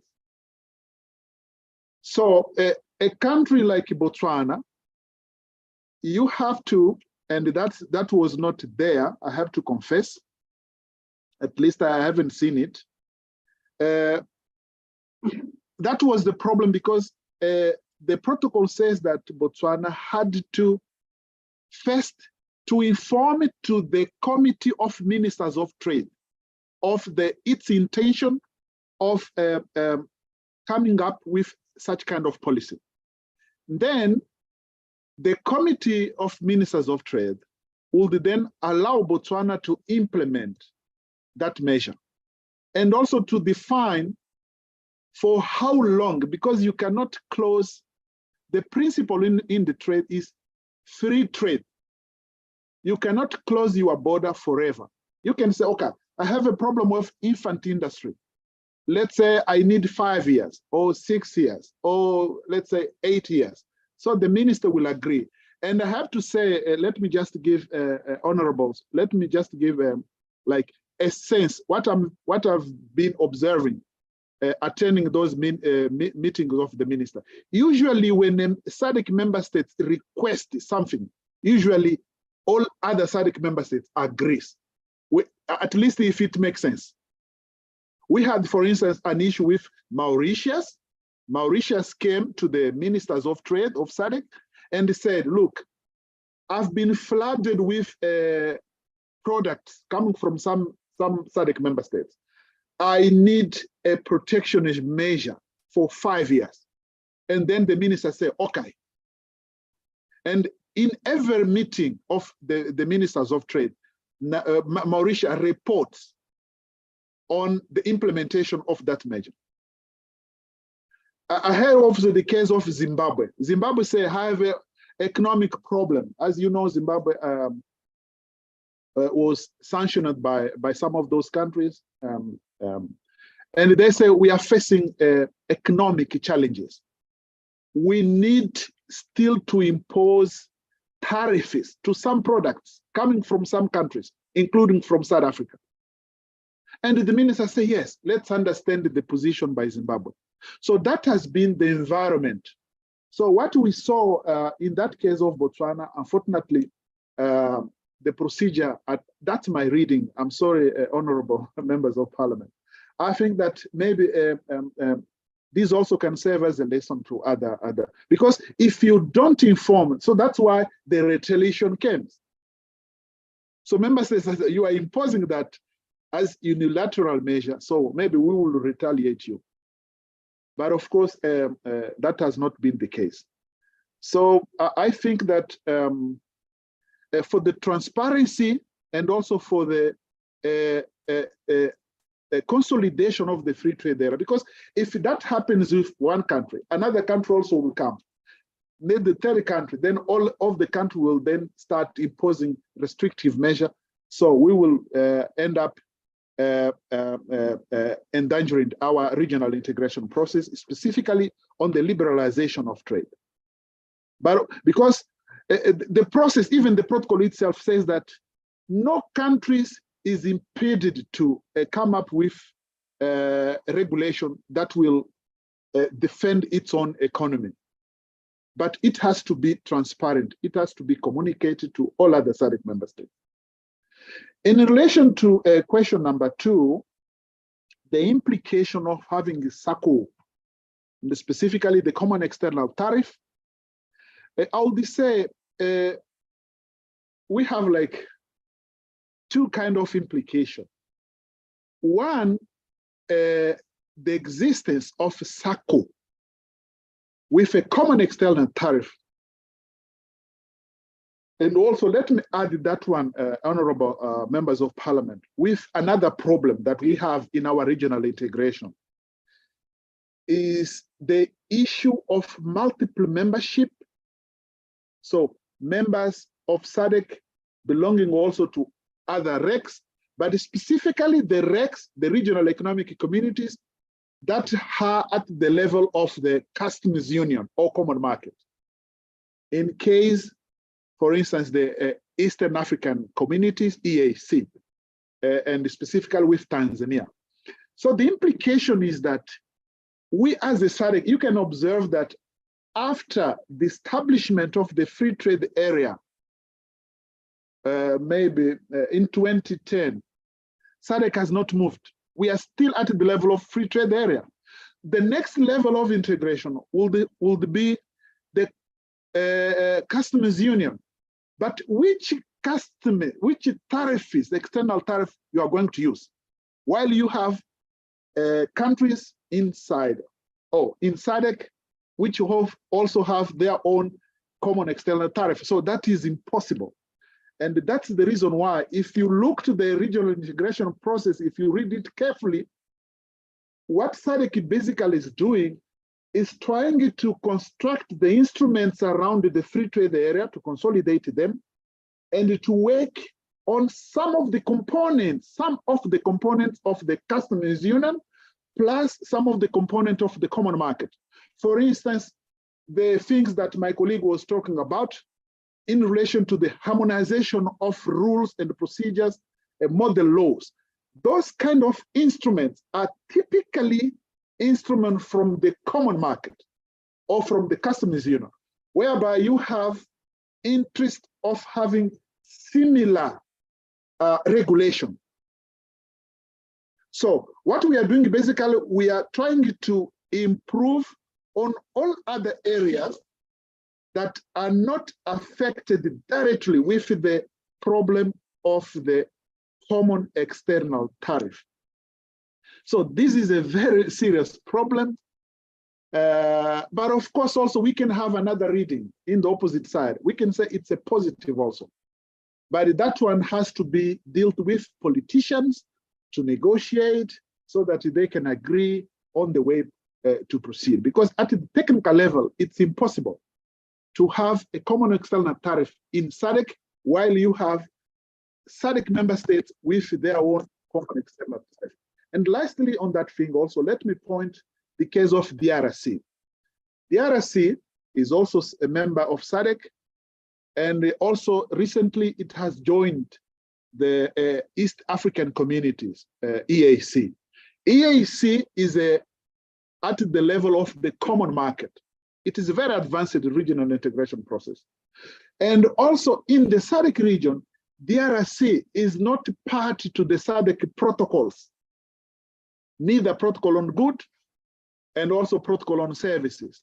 So the point is, when it comes to the negotiation with DRC, which kind of trade offer DRC will present to SADC member states, while DRC has recently joined to the EAC. So those are the things that we still need to tackle with at the political level. It goes beyond the technicalities. So thank you very much, Mr. Chair. I think that my colleague will come on the competition questions. Thank you very much. Thank you very much for that comprehensive response. Vice Chairperson, I'm not sure if you have some more comments on that one. No, I'm fine. We can go to the competition one. Okay. If they will be able to react toward that one. Yeah, Okay, would you please take the competition one? Thank you. Okay, thank you very much, honorable members, for raising that question, which is very, very pertinent. And I'm going to address the issue of unfair competition.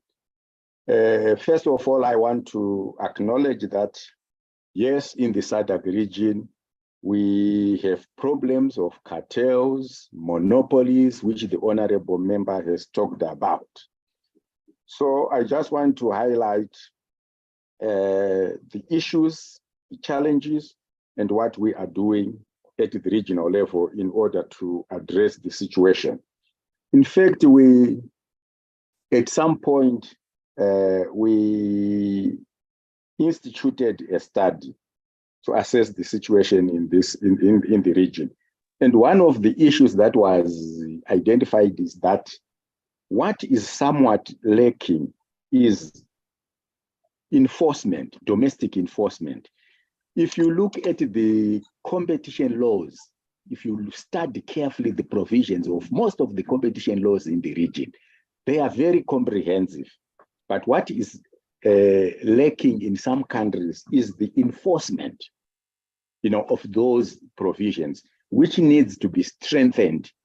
And as at the regional level, what we have encouraged and supported are, capacity building programs and the like, so that we strengthen the investigative and analytical capacities or skills of the member states. But what I want to emphasize is, it has also been realized that some of these cartels, are of a cross-border nature. A cartel in Botswana being exercised by a company there, which has got links with another company, say in South Africa. So we have established this trend. And what we have done at the regional level, the member states have actually established a committee, which is called a cartels working group. In fact, we have established committees in a number of thematic areas, in the areas of monopolies, oligopolies, and cartels, so that member states get together and share information about, these transactions and how best they can solve, coming up with the strategies and the like. So we currently have a cartels working group to try and address these cartels of a cross-border nature. And as I have earlier pointed out, at the domestic level or within the borders, the issue of enforcement has been found to be lacking in a number of countries. But the model law, which is under development, which is based on international best practices, will go a long way to address some of these problems that the honorable member has highlighted. because there are some improved provisions that have been proposed, which I strongly believe that if member states implement these provisions, we will address some of the issues that were affecting our region. And talking about the SMEs specifically, I know in most competition legislation or provisions, there are some exclusions, recognition of the peculiar position of SMEs, so that when the respective competition authorities enforce the provisions or the laws, they actually take into consideration the special positions of SMEs, so that they are not eliminated out of the market or swallowed by these big companies. I submit, honorable members. Thank you very much. And there is one on inclusivity, how we started trying to incorporate the youth.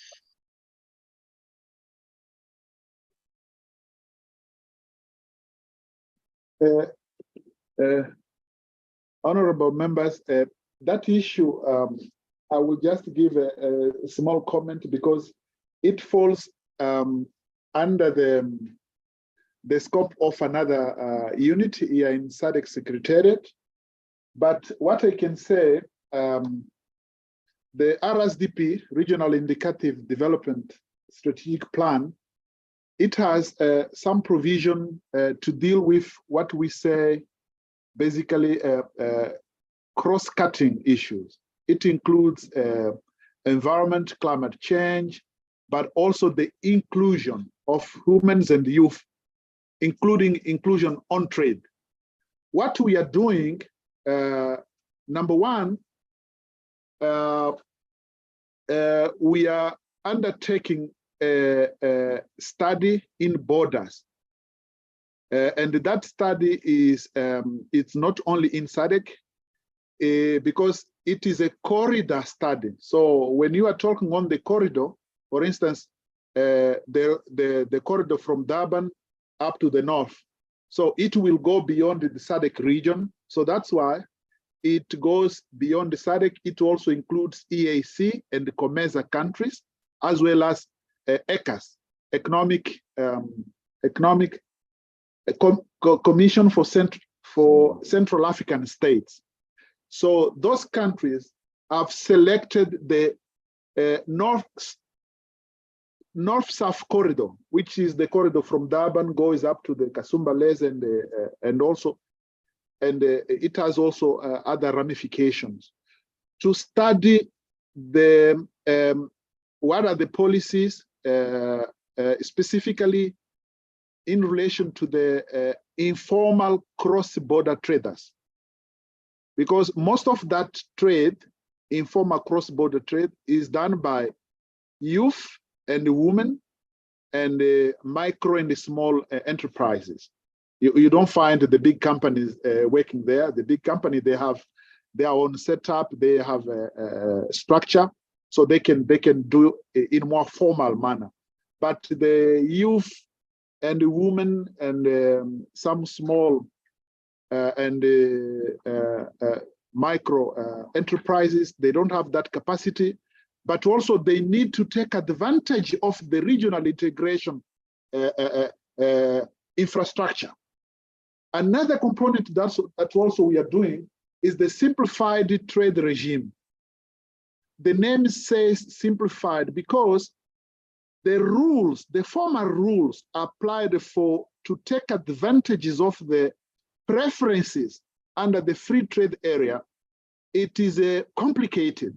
You have to show the certificate of origin, your product originated from country A. So you have to meet all the criteria to take advantages of the free trade area scheme. But let's look to the small companies, micro companies, companies start up by youth, by women. So also they have to take advantage because this is a regional integration. You can't just target the big companies. You have also to target those that have no capacity, have no that financial. So that's why we have a simplified trade regime, simplified because it will depend on the amount of product, the type of product you want to trade cross-border with. But the problem is that that specific instrument, simplified trade regime, was agreed to be on a bilateral and voluntary basis. So it's not like a regional-wide instrument. The member states refused to apply it on a regional-wide basis. They say, no. Let's do if Botswana wants to have that arrangement so that the small consigners can cross the border, let's say to Namibia or to Zimbabwe, to sell and to buy a product there. And also Zimbabwe wants to do the same. So that will be an issue between Botswana and Zimbabwe. They can agree how much in terms of the threshold, which kind of youth, in terms of, their profiles, all the details, they can agree and they can apply. What we did as a secretariat, we draw the framework so that can be used by those countries' interests to establish their bilateral simplified trade regime, to use that instrument as a basis to establish their own bilateral cooperation. So that is all what I would say by now, Mr. Chair. I submit. Thank you. Thank you very much, Honorable Vice Chairperson. Let me ask you to come in for a minute on how we can proceed. Should we go to the submissions now? Yes, I think we can go. All right.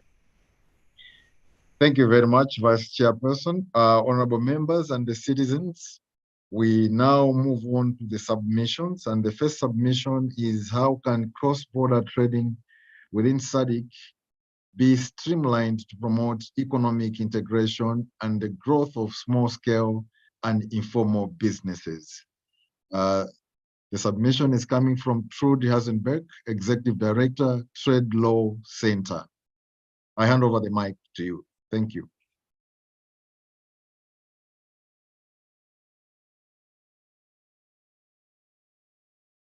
Before he comes in, let me guide as follows. As we begin our session, I would like to direct everyone's attention to our agenda and provide some guidance to our citizens on the following points.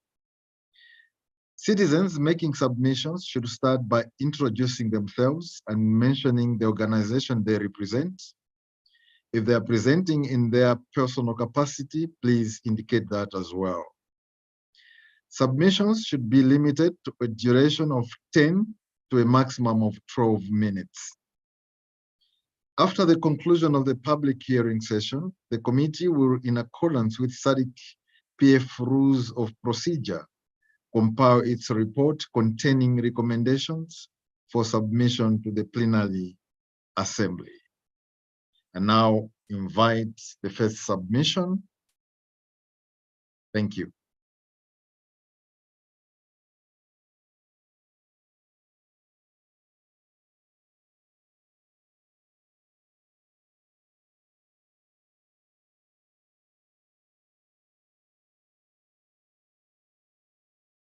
The first submission is from Trudy Hasenberg. Are you there?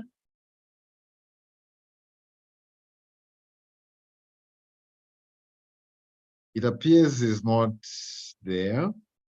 So we move to the second submission. The second submission is the nexus between debt and human rights, Amnesty International. Over to you. Thank you, Chair.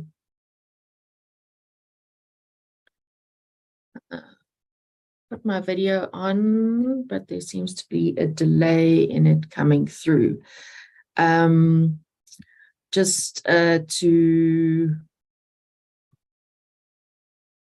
introduce myself. Good morning, everyone. My name's Joan Stott, and I am the Regional Research Fellow on Debt and Human Rights at the Amnesty International Southern African Regional Office. We are actually under We are part of the East and Southern African Regional Office, but I am based in Johannesburg, focusing specifically on Southern African issues. I have a presentation which I will share to go through.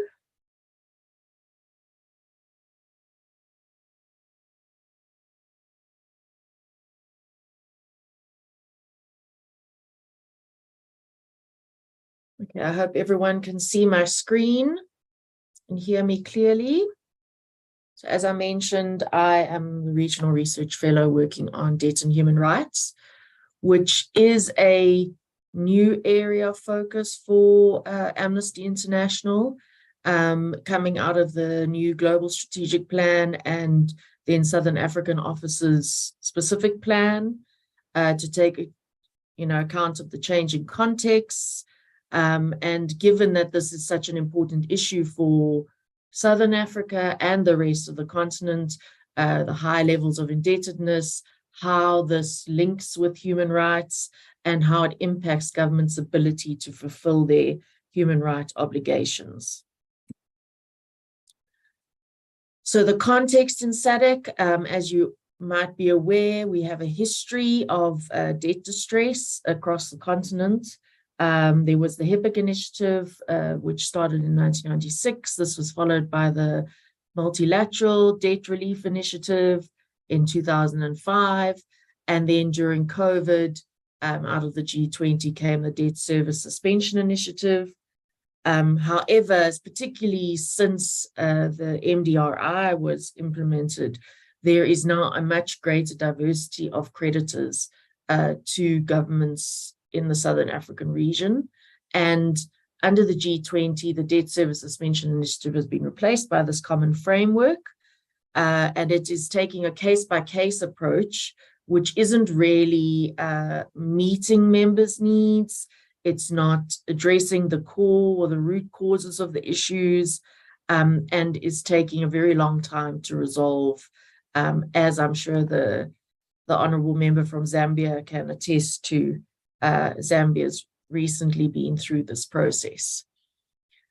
So also, as you're aware, SADC's Finance and Investment Protocol asks members to maintain a public debt to GDP ratio of less than 60%. And at the moment, there are only 4 countries who are not above this threshold. But given the level of development that is required for social policy, economic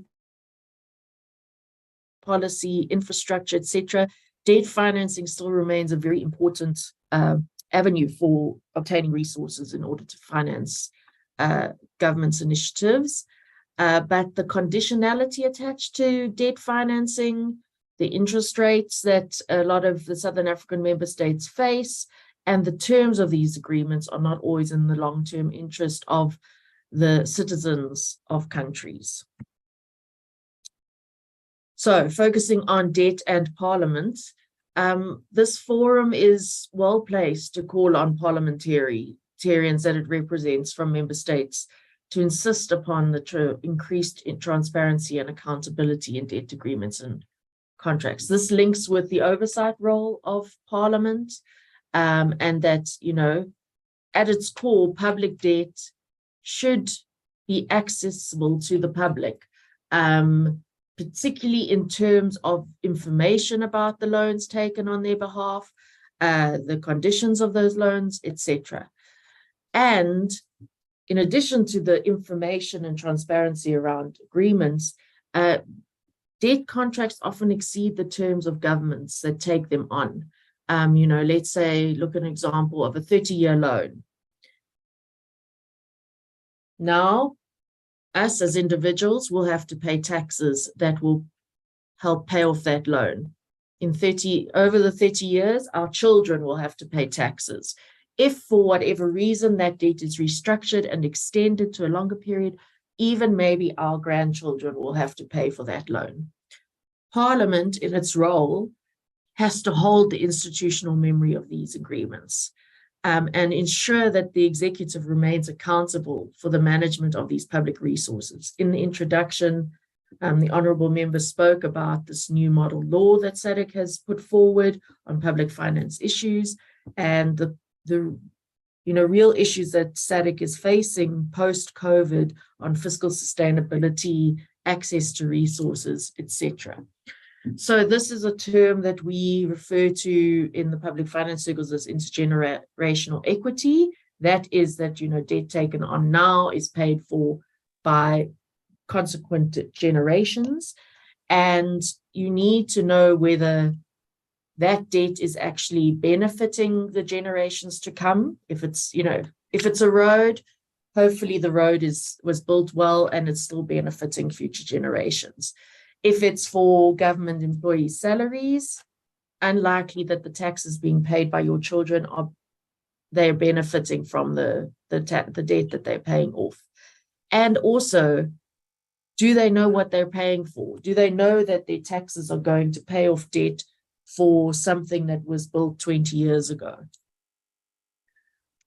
One of the presenters mentioned the growing youth population in SADC, and this is why this intergenerational equity is such a big issue. And therefore why Parliament and members of Parliament have to be able to scrutinize debt and its benefit to future generations. The recent accession of the African Union as a permanent member of the G20 provides a great opportunity for SADC to push for greater reform in terms of transparency and accountability and general reform of the global public finance governance system. I mentioned the growing debt distress of member countries, and the G20 was key in the development of the debt service suspension initiative during COVID, and now the common framework. As part of these forums within SADC and the SADC Parliamentary Forum, there is an opportunity to lobby for things around changes to the credit rating models, which determines what interest rates countries pay, changes to debt sustainability analysis. Currently, it's the IMF and World Bank, often the people who are giving loans to countries that are determining the sustainability of those loans. And of course, as I've mentioned, the increased transparency and harmonization of debt contracts in line with issues around human rights and the ability of governments to fulfill those human rights. So Amnesty International's recommendations are for member states of SADC, SADC parliaments, parliamentary forum to push for stronger coordination between multilateral, bilateral, and private creditors to offer debt relief for all countries who are at risk of debt distress or are in debt distress, including the reform of the common framework, making the process more efficient, transparent, inclusive, and timely, ensuring loan agreements provide for the suspension of payments in times of crises. These may include extreme weather, climate events, and other disasters or economic crises. To refrain from agreeing to stipulations in debt agreements that may undermine governments' ability to meet their economic, social, and cultural rights obligations, including as in relation to the climate crisis. To ensure the terms of bilateral, multilateral, and private sovereign lending are transparent and available for all and subject to public scrutiny, and to enhance budget credibility and implementation to ensure allocated funds are effectively utilized to meet the needs of social protection, education, and the healthcare sectors. And then in conclusion, the onus is on states to protect, fulfill, and deliver on human rights. It is therefore up to them to ensure that any public debt does not undermine these efforts. SADC must lead and guide states on this, providing the support and backing of its convening power. Thank you very much for your time. Thank you very much for that brilliant submission. You've made some recommendations to SADC that they should push for stronger coordination between multilateral, bilateral, and the private creditors to offer debt relief for the countries in or at risk of debt distress. Some of the recommendations there to refrain from agreeing to stipulations in debt agreements that may undermine government's ability to meet their economic, social, and cultural rights, and ensure the terms of bilateral, multilateral, and private sovereign lending are transparent and available for and above and subject to public scrutiny. And finally, enhance budget credibility and implementation to ensure allocated funds. Okay, thank you very much. We move on to the next submission. And earlier on, I had... Before you move to the next submission, Yes, Vice Chairperson. Yeah, I need to be advised in terms of how we are proceeding regarding our lunch break. Because we have started at 11 and I've been getting some indications that we may have to break for lunch until 2. As I say, I stand to be advised by both the committee secretary and the SADC PF secretariat. Okay, thank you, Vice Chairperson. May I ask Mr. Jeff Zulu to come in, please, our secretary? Thank you very much, Chair. So what we shall do is that we will break now for lunch until 2 o'clock prompt, when we shall pick it up with the other presentations. Oh, thank you, Jeff. Oh, can we also hear from our secretariat, SADC? Good morning, Chair. Good morning, Chairperson. Good morning, honorable members. Honorable members, thank you very much. In view of the schedule that has already been drawn up and the allotted times that have already been allocated to those who are making submissions, it would be prudent for the secretary to make contact and allocate them the new times for them to come back and make their submissions. In that way, we're able to coordinate the process quite seamlessly. Thank you.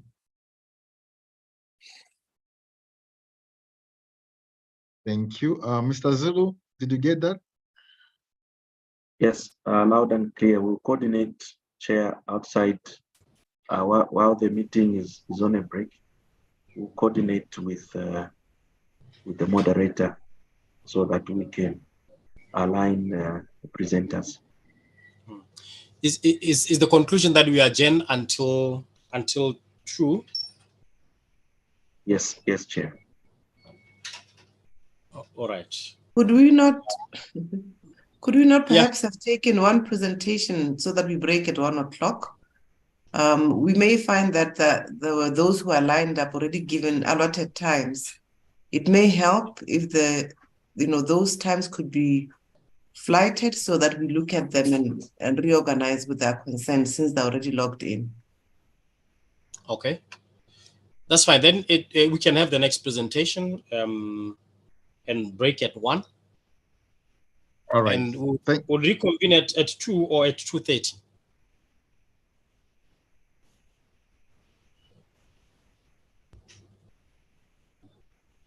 Through you, the SG, Chair, I propose that we convene at 2 because we are at different time zones. There are colleagues in the islands who are 3 hours ahead, and it means we may end up very late for them if we break at 2. I mean, can reconvene at 2:30. Thank you.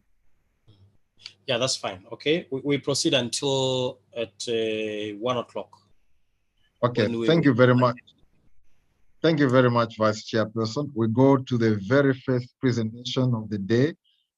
This is how can cross-border trading within SADC be streamlined to promote economic integration and the growth of small and informal businesses. Trudy Hasenbeck, over to you.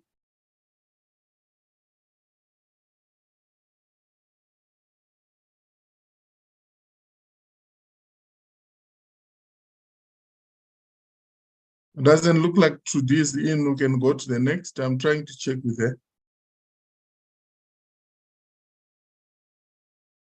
All right. The next one is the next submission is proposal on how SADC member states should manage rising debt and ensure fiscal sustainability.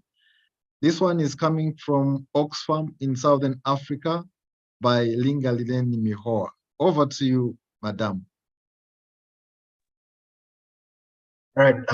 Good afternoon, everyone. I'm presenting on behalf of Ms. Linda Mihoa.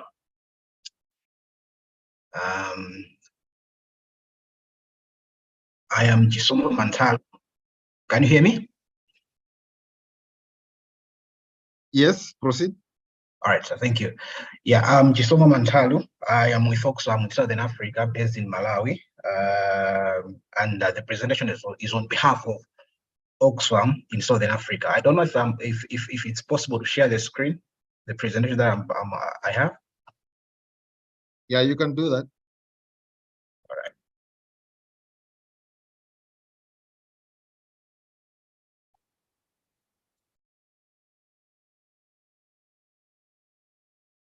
All right, thank you very much. Yeah, so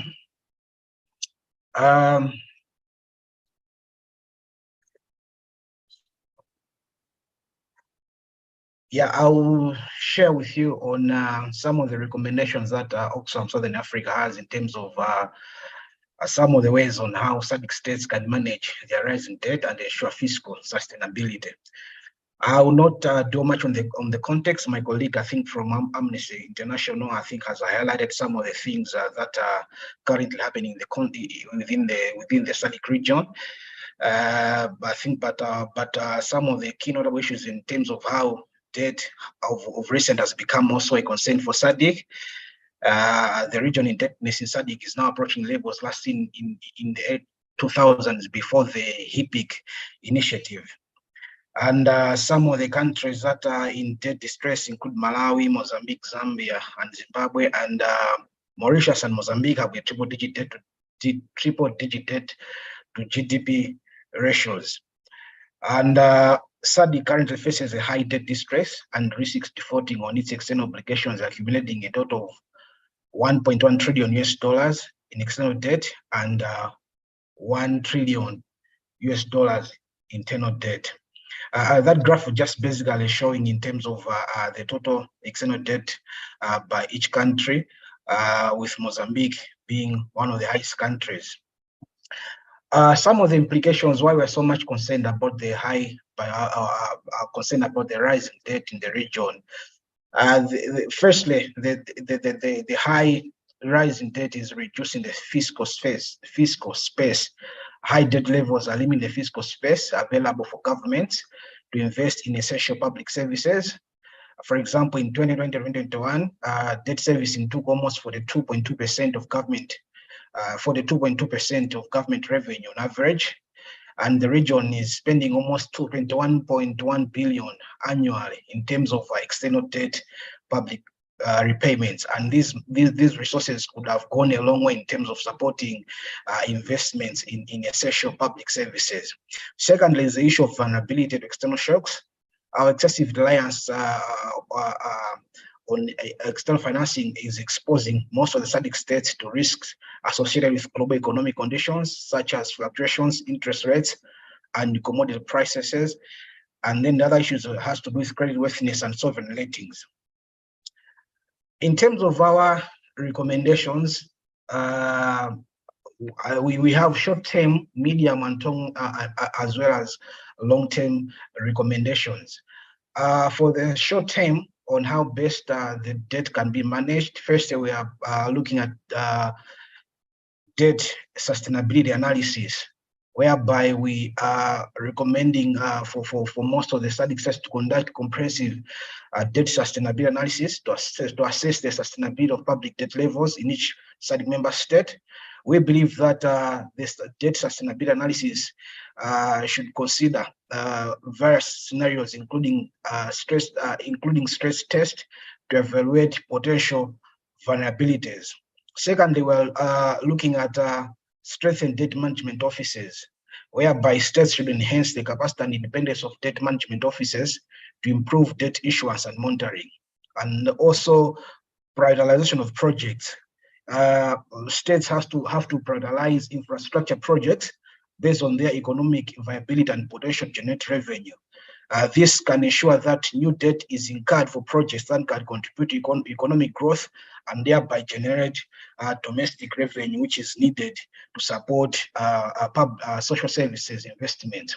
And also, we are looking at recommending pursuing debt restructuring, exploring debt restructuring options where necessary, such as extending maturities or reducing interest rates in coordination with international financial institutions.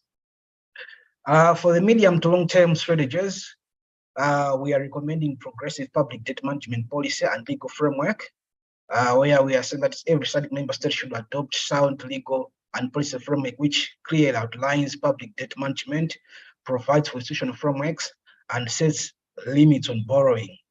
And the other long-term strategy is looking at fiscal discipline and budget transparency, implementing and enforcing fiscal discipline through medium-term budget frameworks, increasing transparency in public finances to build trust with international investors.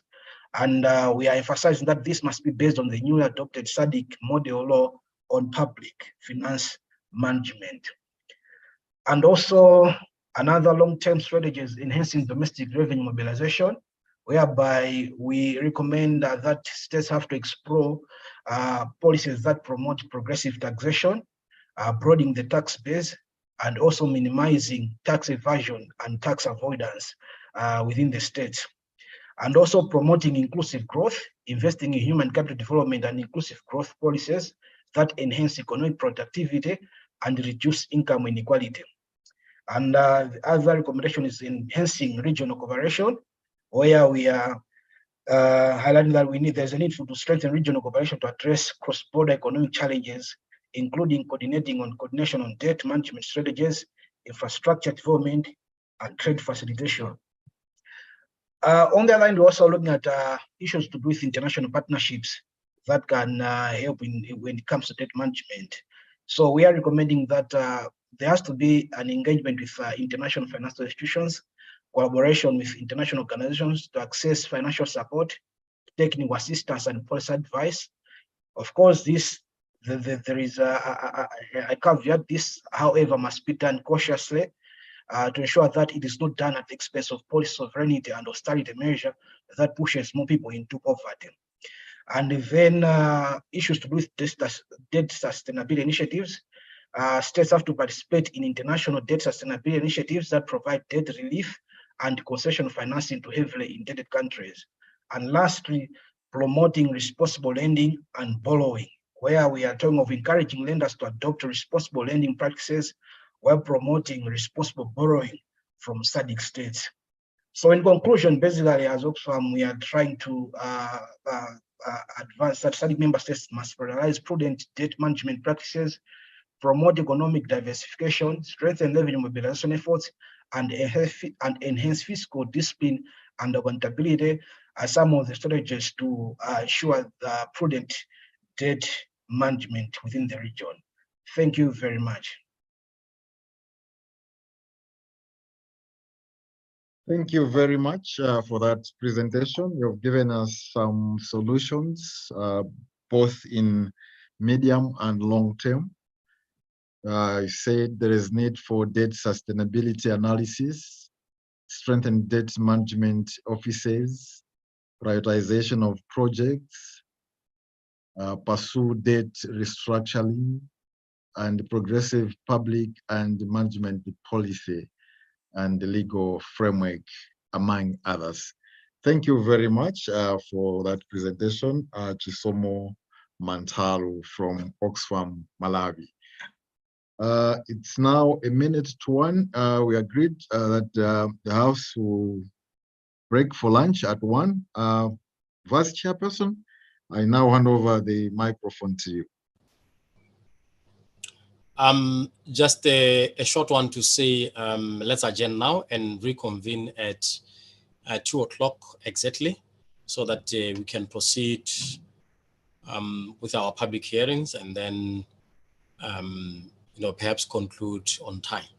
Thank you very much. We adjourn until 2.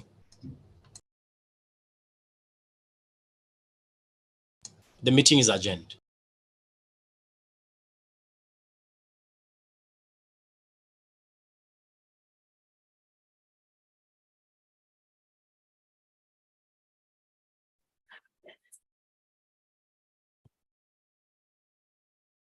Excusez-moi.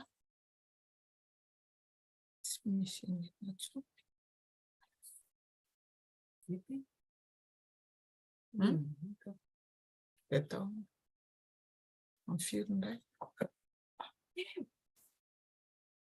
The recording has stopped.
Are we all back?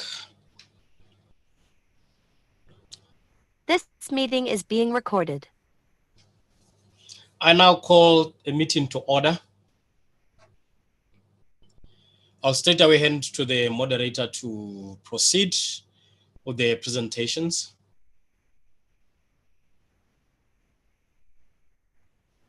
Thank you very much, Vice Chairperson. I hope we have all had a nice lunch. Welcome back to the continuation of submissions from various presenters.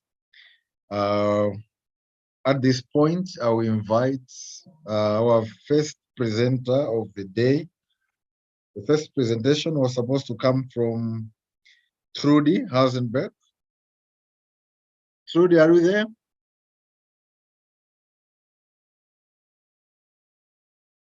Trudy?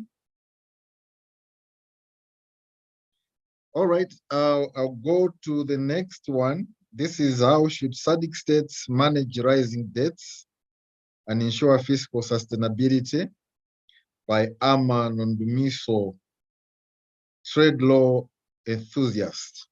Are you there? Hello. Hello, yes, over to you. Can you hear me? Oh, my apologies. I'm having a bit of trouble loading my slides.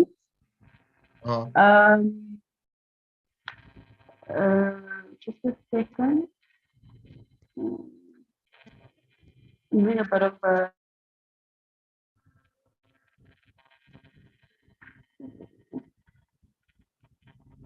just 1 second.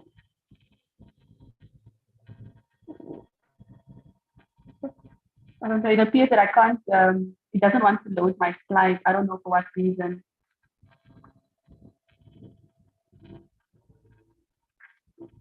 Hello. Hello. Do you want? Hello. Yes. You want to share the screen? Yes. Because I don't know. It doesn't want to load my slides. So if I can maybe just speak like this, if it's okay. Yeah, you can still proceed without sharing the screen if if you're having challenges. All right. Okay. Yeah, sure. Good afternoon. My name is Amor Nondomiso Karukas. I am a candidate representing parliamentary correctly introduced. I am a trade law enthusiast and so forth. Okay, so today I'm going to present on how should SADC states manage rising debt and ensure fiscal sustainability. So a large part of it has already been shared by my fellow colleagues who are also presenting on the topic. So what really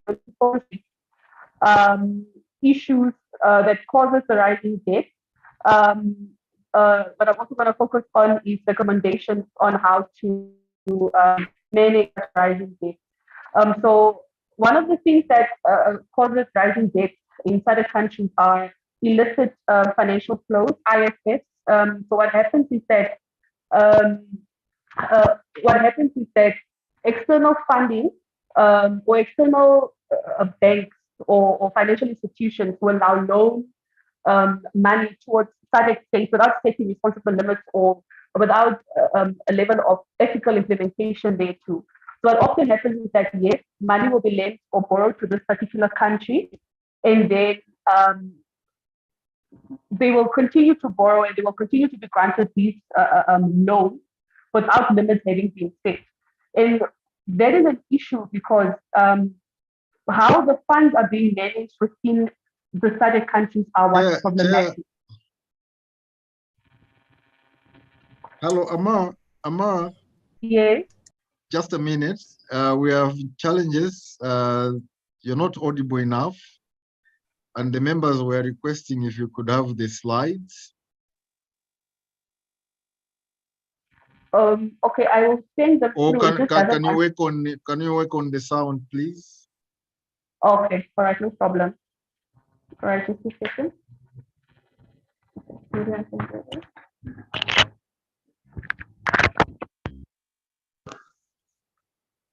Hello.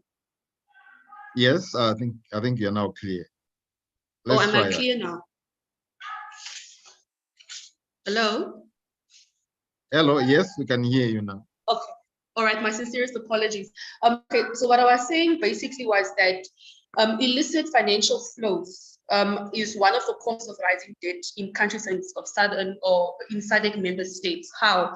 There is an availability of external funds that are easily granted by these financial institutions or market players, and there are no responsible set with respect to how much this the SADC states can actually loan, and there's no basically framework around its ethical use.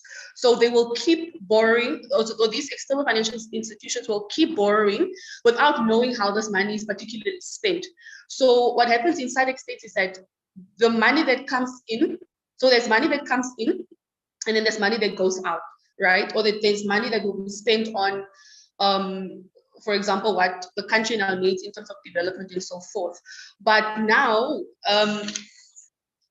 there are some money that will now get lost in the process. For example, what I'm trying to say is what comes in and what is basically spent on is not particularly accounted for by the SADC states. So, for example, there's, for example, the money drain report prepared by ACTSA basically focused on, or they showed on how illicit financial flows in terms of trade misinvoicing and adjust it undermines now the social economic rights in Southern Africa. So what they said was SADC states, or the SADC region, is responsible for approximately 21.1 billion in external debt. So alongside these debt statistics, the report estimated that SADC countries have lost 8.8 billion in trade-related IFS. So there's money that comes in, and then there's money that's spent on social welfare, but then there's a difference that gets lost in the process that is not accounted for.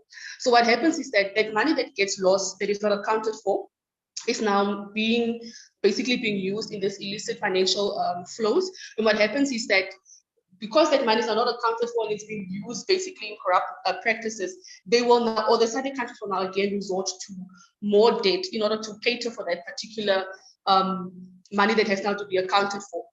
So the second one, obviously, that causes rising debt in Southern Africa is COVID. It is also introduced. So COVID-19, for example, has basically forced SADC states to borrow funding to basically manage the losses that has now been occurred as a result of the pandemic. So they will resort to more debt practices in order for them now to basically restructure the economy and now basically to mitigate loss as a result of the COVID-19 pandemic. So a third cause of rising debt in Southern Africa, for example, are resource-based loans. So because SADC member states are rich in resources, what happens is that they will take out loans and then they will use the resources that they have as collateral, or then basically now for the borrowing state to have some form of collateral over the country's in terms of now the debt that has to now be repaid. So what happens is that with resource-based loans, the debt repayments can increase since the interest rates flutter across, the interest rates can flutter across fixed and floating rates. So the distinction is quite important because a floating rate can increase when the global lending rate increases, obviously thereby increasing the debt that is due. So whatever the resources are worth in a particular country in SADC or just in SADC in general might not account for how much was actually borrowed. So they will keep borrowing, and in that same way, they will use the resources as collateral. So the fourth causes of rising debt in Southern Africa is vulture funds. So what happens is that countries will, for example, borrow money to SADC countries, right? Then there's going to be a third party that will purchase this debt from those borrower states.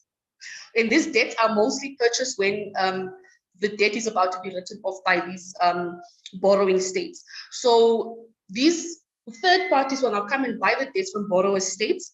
Then they will go to court, and then they will sue the country that the money was borrowed to at the full rate or the full amount plus interest that they now have to pay back with respect to now these, I mean, in terms of these voucher companies now that come in as third parties. So that is basically in a nutshell the cost of rising debt in Southern Africa. So just in a nutshell. So what I wanted to say was, how can we now manage rising debt? Okay. So rising debt can be managed, for example, because it was earlier mentioned that there is some sort of threshold of SADC member states, the limit being now 60% in GDP that, or the debt that is now being borrowed should not exceed basically 60% of the, basically. So now what happens is that one of the ways in which we can manage rising debt is to ensure that the debt does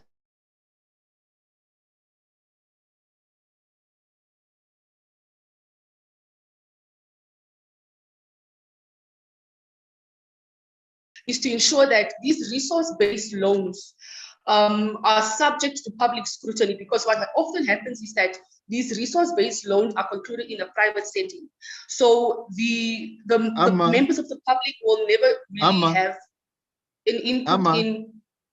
Yes, sir. Yes, would Yes. you start? Will you start again on the first point? You were not clear. The first point. The first point on how to manage debts. Yes. What did you say? Okay, just a second. So basically, yeah, it's on my, no, it's on my desk. So what happens basically is that there is when countries or SADC states now have to take out debt, it should not what do you call it? It should not exceed 60% of the country's GDP. Hello? Yes, you can proceed. Yes, proceed. Okay, so it should not exceed 60% of the GDP of the country. And earlier it was presented that as where we stand now, the external debt or the total external debt that SADC member states have is over 60% already. Hello? Yeah, we are listening. Oh, okay, so it's over 60% already. So then one of the recommendations that is, or that should be put in place, is to ensure that these external debts do not exceed the 60% of the GDP of the country. Because what will happen is that countries will focus on debt servicing or debt repayment in the event that it exceeds now the 60%, and so they will focus on debt repayment instead of focusing on social developments or principles of state policy in a particular SADC country. That is the idea behind the debt should not exceed 60% of the GDP. Now, with resource-based loans, with the resource-based loans, they are often concluded in a private setting, which means that members of the public don't really have a say, or they don't really know what's going on when it now comes to the resource-based loans. So the suggestion is that these resource-based loans should be subject to public scrutiny. So there should be a form of parliamentary approval following citizen and stakeholder participation. Because at the end of the day, it's the nation that is affected by these resource-based loans because of the effect that this increased debt or indebtedness has on the nation in terms of increased tax and so forth. Okay, so another recommendation would basically be, okay, in terms of the voucher funds, just to mention, I will share the slides later, I think maybe on the chats. I don't know why it doesn't want to put on. So, okay, in terms of voucher funds, as I explained, what happens is that a third party will now come and purchase a debt at its full price. So a recommendation there too is, for example, to say the voucher funds or the countries that are now subjected to voucher funds should not be subjected to legal action. Because in legal action, that is now where, for example, the third party will now sue for the full amount plus interest, which will ultimately mean that the country that the money was borrowed, or the country that was borrowed now the money, will now resort in more borrowing in order to service these debts by these voucher companies. So this is just in terms of now the voucher funds. In terms of COVID-19, because it is a pandemic, it was or is considered an act of God, or vis major. And a recommendation there too can be, for example, when there is a debt standstill. So whatever debt that these SADC nations owe to external parties should be put to a standstill until such time that the SADC member states can sort out the losses that were mitigated, that was now, can mitigate now the losses that were now caused by the COVID-19 pandemic.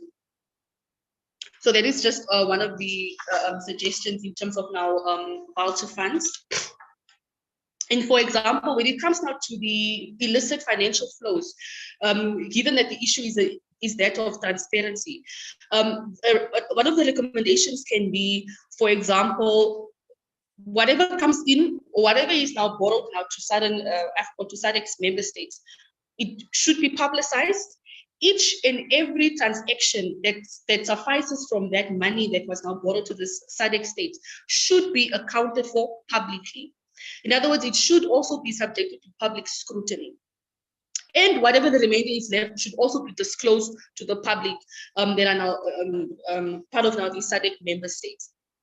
So that is basically the recommendations in terms of how can Southern African states manage rising debts. I thank you again. I will share the slides soon. It's just they didn't want to load for some reason.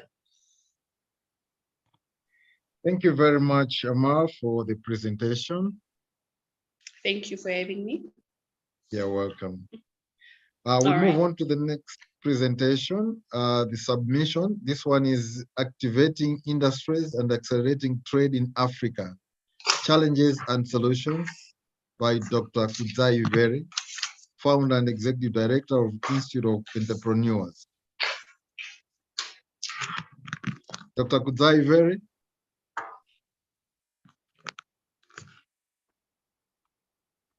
You have the floor.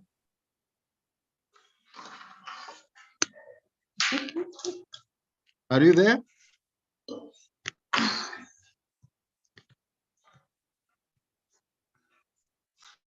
It seems he's not there. We'll come back to him later. We move on to the next submission. This one is in the face of economic shocks, what strategies can be employed to build economic resilience and ensure the stability of regional economies? Ms. Kaleho Nawa, Regional Integration Expert and SADC Youth Parliamentarian, Botswana.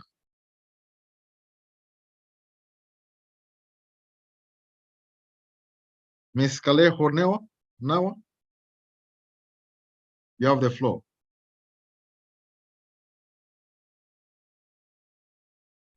Thank you so much, and good afternoon. Allow me to share my screen now.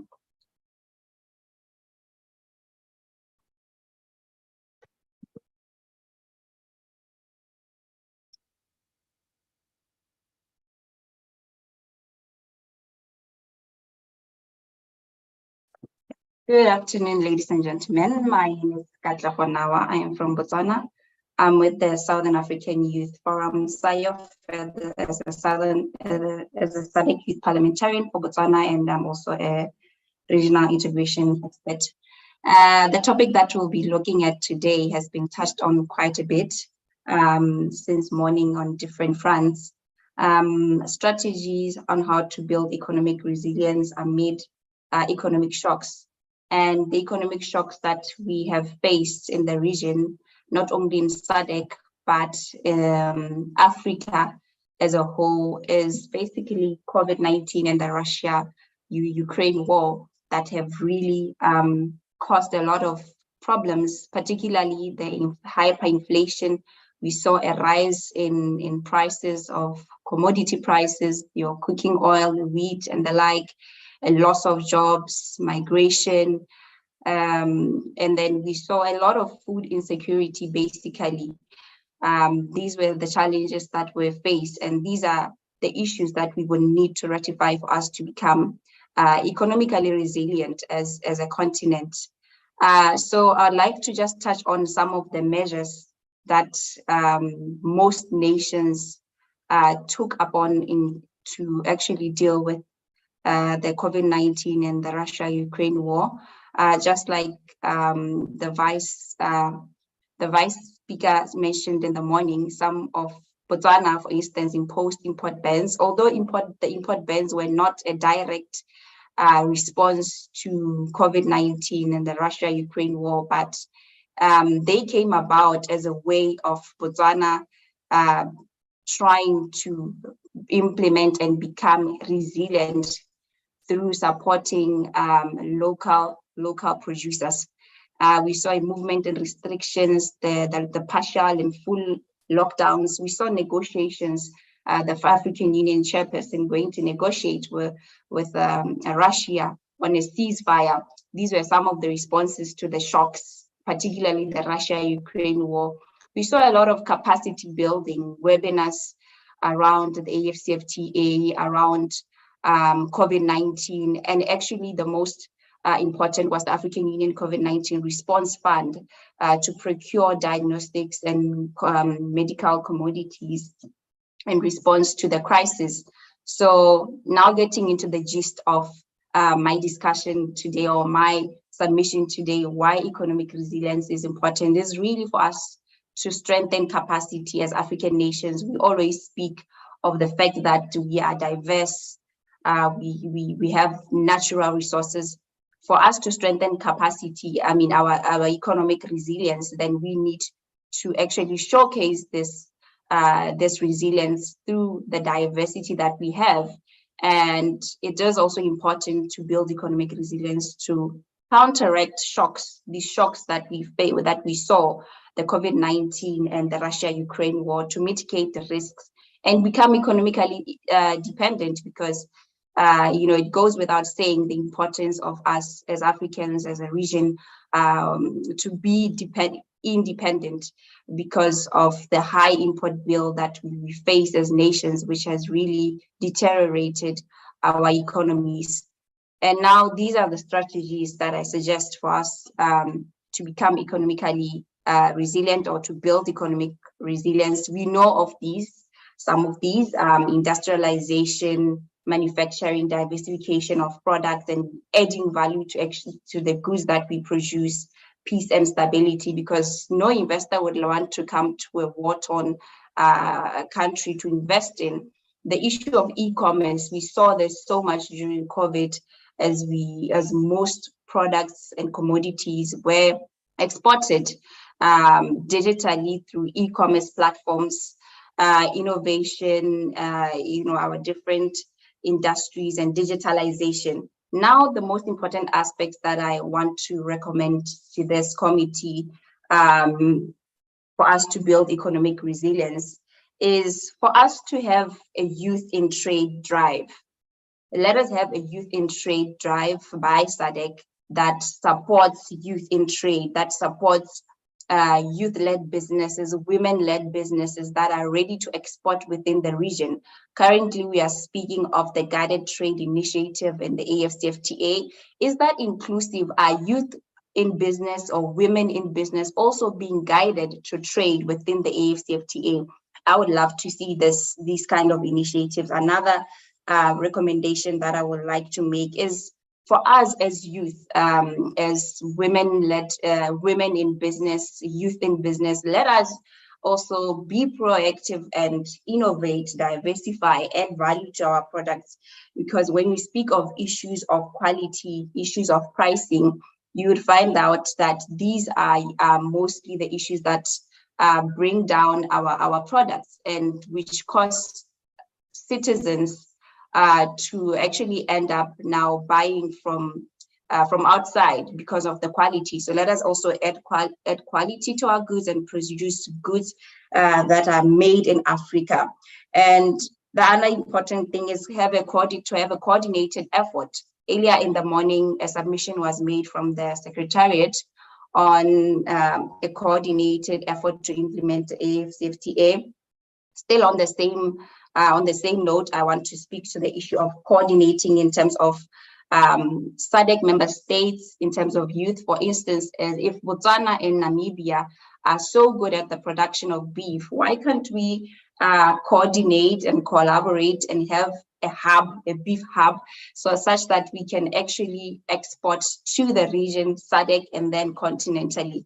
Another important aspect that I would want to recommend is the free movement protocol.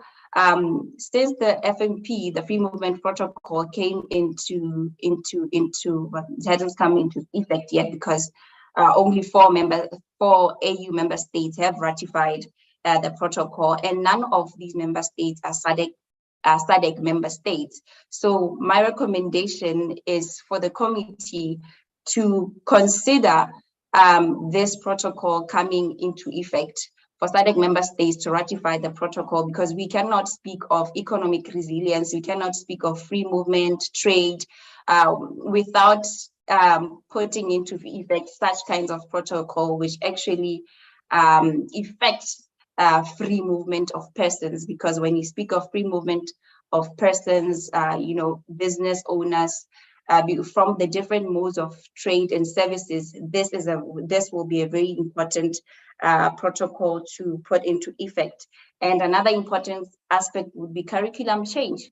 Our schools teaching issues of commerce and industry, to what extent? Because for me, what I understand is that commerce, business studies, they only come at the upper level as options.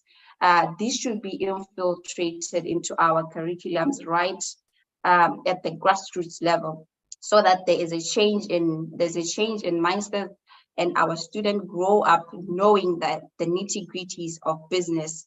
I think this is an important thing. Also, the issue of Agenda 2063 and the like, are they actually infiltrated into our curriculums? So, and another last thing would be the inclusion and participation of SADC youth representative bodies. If I may give an example of SAYOF, the Southern African Youth Forum, in such kind of platforms, which I'm really happy about, in discussions and inclusion of youth and youth-led organization in such kind of platforms is quite essential in building resilience, because the youth are at the forefront in building our economies. And just to round up, that was my submission, ladies and gentlemen.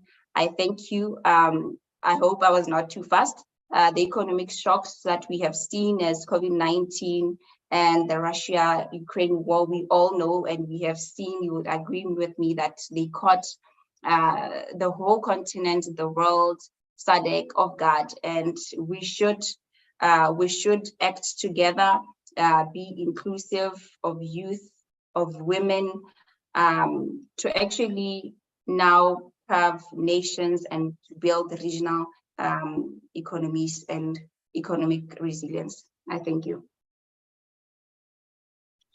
Thank you very much, Alejo Nawa, for that presentation. You've given us strategies to build economic resilience, talked about strengthening capacity of African nations, peace and stability. We need national peace and stability, diversification and value addition, industrialization, investment in infrastructure, and inclusion of and participation of the youth. Thank you.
Hello, Gerard, are you still in the meeting?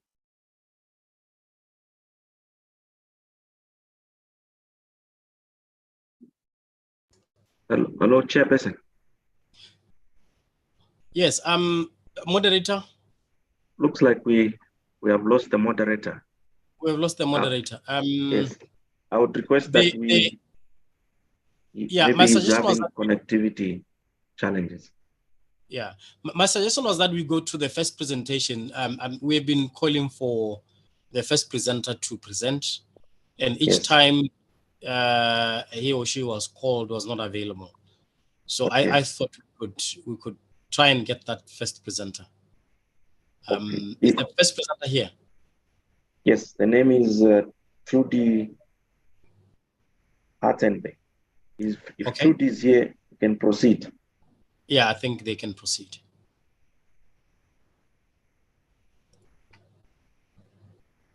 Looks like they are not. Maybe we can go to the next in line, which is a topic entitled Domestic Resource Mobilization, Allocation and Utilization as Tools to Foster Regional Economic Resilience in the SADC region. And we have John Kafuko to make a presentation. Is John available? Yes, I am. Yes, I am. Please confirm you can hear me. Yes, we can. You may proceed. Okay. Thank you very much, honorable members, for giving us this opportunity to interact with you and sharing with you our presentation. My name is John Kafko, and I work with Youth for Tax Justice Network. Just trying to project my screen just in a minute so that we are all able to follow.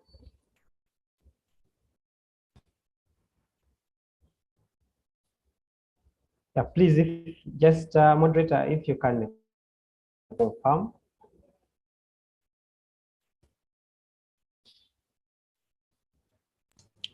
If you're seeing my screen. Well, we just see a blank screen with a green boundary, but you can't see the text or the content. Oh, I'm still loading, just a minute's time. Okay, as it loads, since I have a little time, I'm going to talk about domestic resource mobilization as a tool for fostering regional economic resilience in Southern Africa. Just give us a brief about For Tax Justice Network. It is a Pan-African youth organization working towards meaningful youth participation in resource mobilization, allocation, and utilization for the benefit of young people. And I'm going to restrict my presentation to that. We were established in 2017, and since then we've been actively participating in ensuring that young people's voices are heard in issues to do with domestic resource mobilization, and utilization for the benefit of young people. Now, just to start off, I'm just hoping that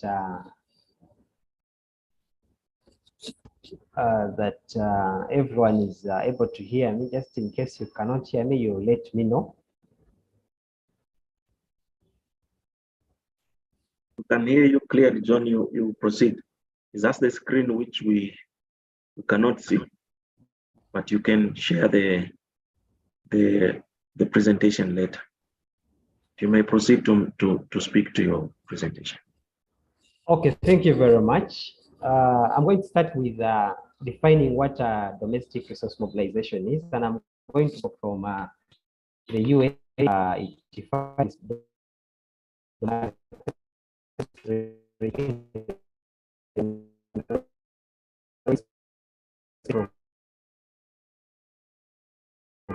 long-term path to sustainable development, which governments can rely on to alleviate poverty, to deliver public services to their people. And also, it's also one of the most sustainable ways to get rid of aid dependence. We've heard from the previous speakers about how debt has been affecting the Southern Africa region, and it's also how when we talk about resource mobilization, there are so many ways in which we can raise resources. Basically means how we can raise resources to finance our development as South African regions. And one of the ways is, of course, taxation. The other ways is, especially for Southern Africa, we rely so much on natural resources. And there is also debt. But as we've heard from the previous sustainable way to raise resources, because it always comes with paying and interest payments, which is which affects us as young people when it comes to paying back. And another thing I would want to talk about is that domestic resource mobilization, and I want to emphasize this, doesn't necessarily mean that we are going to increase new taxes, we are going to burden and more taxes, but it simply means closing loopholes which lead to tax evasion, lead to tax avoidance, also lead to illicit financial flows generally. So basically being self-sustainable, utilizing our resources to the maximum as countries in the Southern Africa region. So, and I just want to pose a question to the honorable members here. We have representation from different countries. Just to ask us, I mean, are our countries reliant on domestic resources, or we are mainly reliant on foreign sources to fund our economies and fund our. Then when it comes to resource allocation basically you allocate different monies, and this is usually seen in the budget process, different monies to different sectors. This is simply that, and I would just pose a question to ask the honorable members whether in our countries in Southern Africa region, whether we are allocating our resources to these sectors which are able to foster economic resilience, you know, in light of the shocks we've had, COVID, the Russia-Ukraine war, now of course the Israel-Ukraine war. We allocate resources to these sectors which are able to foster economic resilience, you know, in light of these shocks. And then I also move on to the issue of utilization. And utilization is basically how are these resources which are allocated to these different sectors, are they being utilized to the dot for this purpose? Are they being utilized? And as you honorable members, I think you have a duty to follow up on these resources, on ensuring that these resources are being utilized. And I've seen so many countries coming up with Auditor General's reports and being presented to the different parliaments. But I also want us to encourage us as honorable members. I mean, do we ever look at these reports and question whether these monies are being utilized for the purpose to which they were allocated? I would leave that to you to think about that. So in a nutshell, that is what domestic resource mobilization entails. Unfortunately, I have having issues with my screen, but I would have shown you quite a number of figures, and just to show you how much money we have been losing in terms of IFMs. I mean, in terms of money that is leaving the continent, which gives a lot of relevance to domestic resource mobilization, ensuring maximize what we have as a country. I would just maybe talk about the recent report of UNCTAD, which projected that Africa as a whole is losing over 89 billion US dollars in illicit financial flows. That means we are losing and be used to cater for the development of our communities, of our people, of our young people generally. It's about 89 billion. And of course, this is a statistic for Africa. But the report also most of this money comes from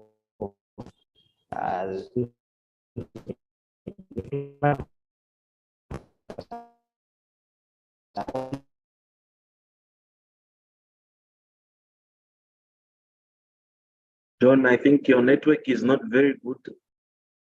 Your connectivity, we're unable to get you clearly. You're freezing.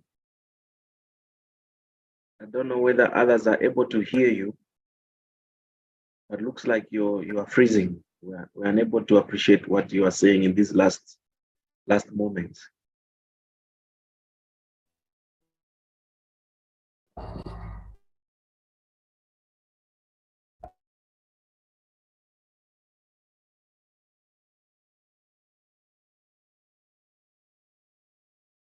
Chair, we seem to have lost John. He's been frozen out. Yeah, it looks like his network is bad. Yeah, but I think he was drifting towards conclusion. I don't know if we should at this juncture invite the next presenter. Yes, Chair. We can. Yes, Chair.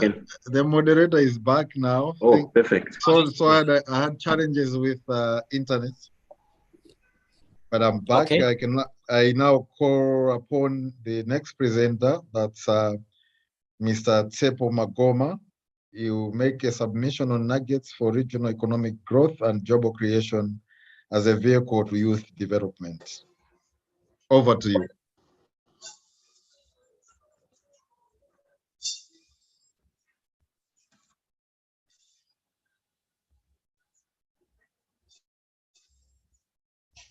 Mr. Tsepo Magoma, are you there?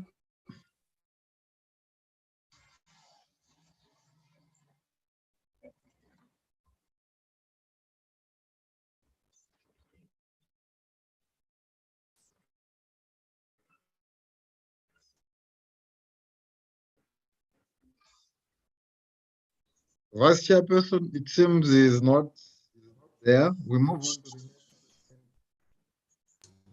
next. Yeah, we move to the next presenter. I don't know, is the first presenter here? Let me check. Rudy, are you there? I think it's not there. So we go to creating inclusive economic policies in SADC countries for equitable economic growth by Honorable Princess Majopero, SADC Youth Parliamentarian representing South Africa. Are you there? Yes, I am here. I wonder if I am audible. Oh, okay. Well, good afternoon, honorable members of Parliament and distinguished guests. It is my honor to be part of the 2023 SADC public hearing sessions. I am Honorable Princess Mojapelo. I am representing the Republic of South Africa, and I thank you for the opportunity to engage. There's an African quote that goes, "One who walks with the wise and successful shall be wise and successful." Therefore, as a young person, I appreciate the platform and the opportunity to walk with the wise people today. As I proceed, the Southern African Development Community region is a diverse and dynamic part of the African continent, rich in natural resources and human capital.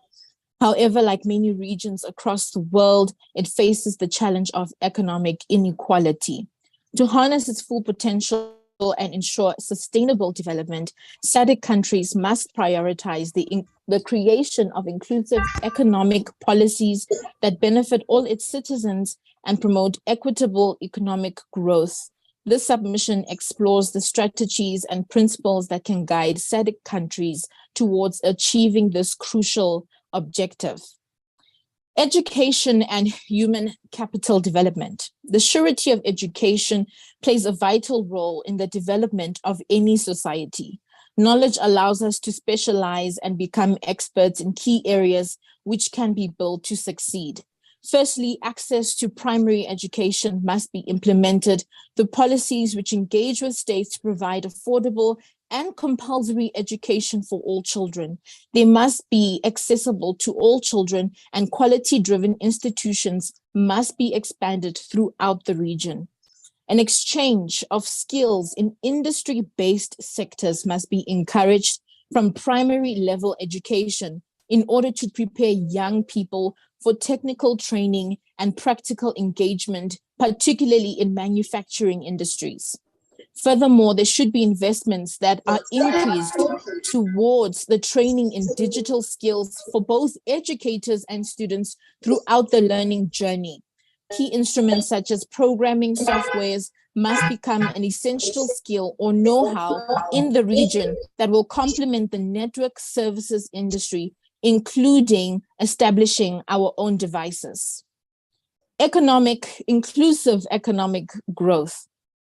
The development and the sustainability of small and medium enterprises should be supported and invested in. There should be policies in place that support this. Policy regarding the inclusion of informal businesses should be looked into. The informal sector is primarily the driver of and for producers in mainly agricultural and other goods. Policies should encourage the formalization of these businesses, which are usually sole owner-run and by marginalized group of the population, such as youth, women, and disabled people. The formalization of these businesses will improve the knowledge and implementation of compliance for these businesses, which will therefore improve their chances as well as opportunities for access to funding, access to new markets of trade, as well as partnerships with producers in a more efficient way, ensuring that their final goods cost less. Furthermore, it will encourage job creation as the developmental process will require the involvement of laborers to promote the growth of the business. One of the most critical trade rules established for Africa is the African Continental Area, which involves African heads of states in establishing a framework that encourages a market for the trade of goods and products, as well as a free movement within the continent's borders, is a powerful international trade rule that exposits Africa's primary growth, which is directed towards inter-border trade before international trade. It will allow countries in the continent to obtain comparative advantage with the partnership of another state in ensuring so. The global market needs competitors that are well-versed in their crafts to make them the one-stop for those goods. Trade practices should be fair and transparent in order to empower the SADC and the African economy to improve, and thus only when this is seen and done can the barriers to the global market be easily broken. The raw material goods that trade globally should improve on strategic points that will allow for a more inclusive and mutually beneficial outcome for value.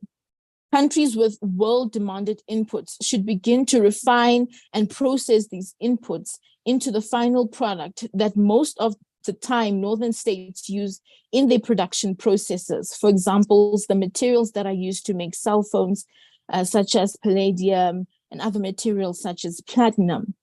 Furthermore, partnerships between the public and private sectors must be redefined, ensuring that these efforts through the state will not be hampered, but supported for the common good of the citizens of each state.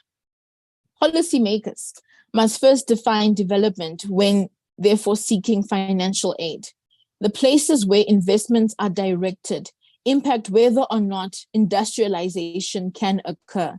SADC countries must have representation forming within financial institutions, particularly international financial institutions, so that the essential issues of finance management may be better understood in light of the structures of the financial markets that influence our economies. Inclusive trade must be established and supported by developed countries, offering a reduced barrier to entry to their markets and engaging in a just exchange of goods and services with reasonable tariffs. Our trade should be mutual and beneficial for all parties. The transference of information and technology will significantly improve the servicing done in our industries. It will allow SADC countries and economies access to quality capital machinery that can be used in parts of industrialization, thus indirectly improving our continental infrastructure. The capacity building needs to be supported to perfect the skills of public workers and government officials that will better help the state improve its leadership and servanthood. This and entrepreneurship supported by international investors will encourage sustainability and economic development. Ladies and gentlemen, creating inclusive economic policies in SADC countries is not just a moral imperative, but is also a strategic necessity for sustainable development. By prioritizing education and human capital development, expanding economic opportunities, ensuring fair taxation, and promoting gender equality and social inclusion, SADC countries can achieve equitable economic growth. These strategies should be guided by the principles of transparency, accountability, and good governance, and they should involve collaboration between governments, civil society, and the private sector. In doing so, the region can unlock its full potential, reduce economic inequality, and improve the quality of life for all its citizens, ultimately contributing to the prosperity of the entire SADC community. I thank you. Thank you very much, Honorable Princess Majapelo, for the presentation. That's another wonderful presentation that we have had this afternoon. We move on to the next presentation. This is measures that Parliament can take in an attempt to alleviate poverty in regions with high poverty rate. From Ms. Kanisa Shabitsi, SADC Youth Parliamentarian. You have the floor. Thank you, Chair. Can I just confirm if I'm audible? Yes, you are. Okay.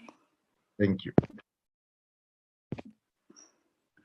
I'm having challenges sharing my screen.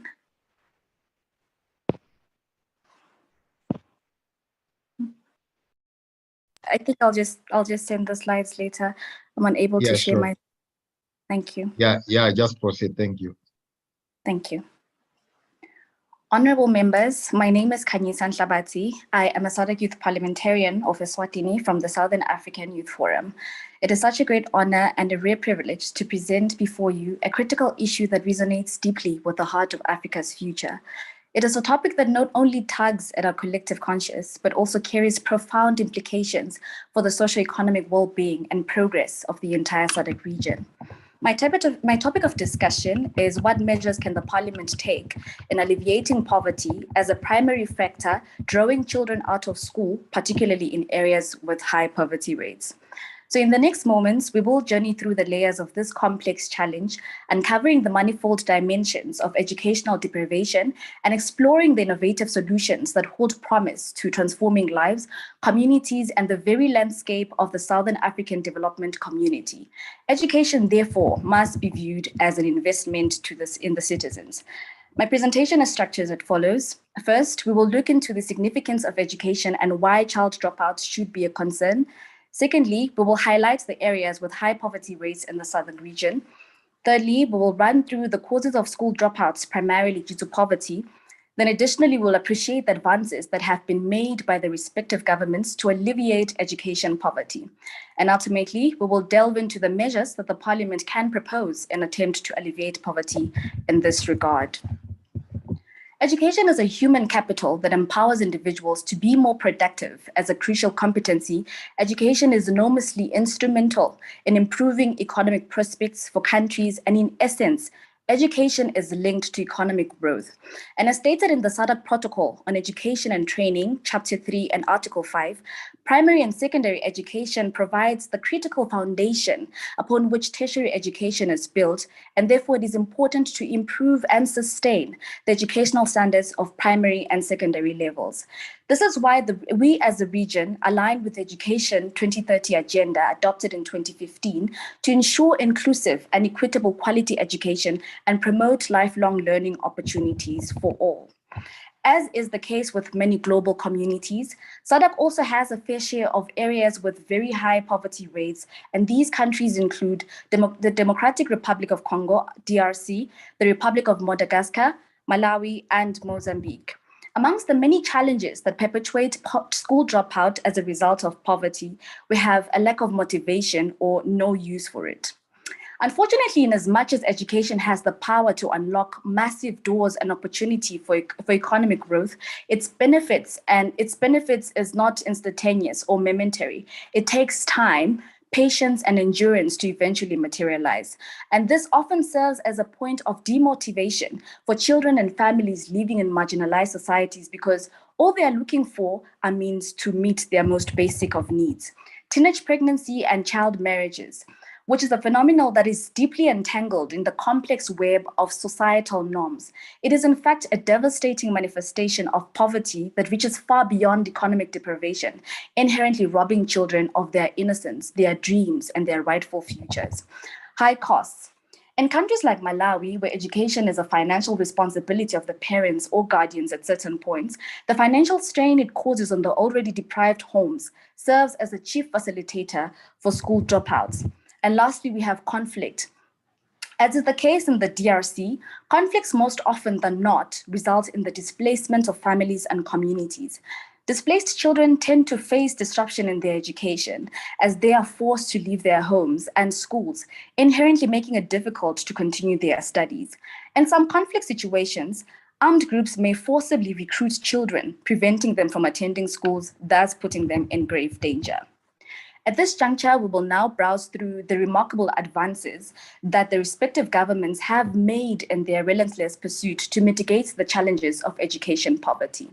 In this unfolding narrative, we will witness the transformative power of policies, programs, and initiatives, each designed with the one noble purpose in mind: to empower every child with the beacon of hope. Starting with the DRC, which has made primary education tuition free in public schools with the aim to reduce the financial burden on families and to further inspire greater enrollment of children, to which the state has seen over 4.5 million child enrollment in public schools. The state has also worked to recruit and train more educators, particularly in rural areas, to address the shortage of qualified educators, while simultaneously providing school meals programs that encourage school attendance. For the Republic of Madagascar, it has committed to the education of all agenda, which strives to ensure that all children, including those from disadvantaged backgrounds, have access to quality education. It has also increased access to free and compulsory education, and like the DRC, introduced school meals programs. Then for Malawi and Mozambique, these countries have not been left behind, as they have equally promoted free education, school feeding programs, and have further promoted inclusive education, which are initiatives that support children with disabilities to access quality education. However, the Parliament still has a bigger role to play in aggravating poverty in this regard.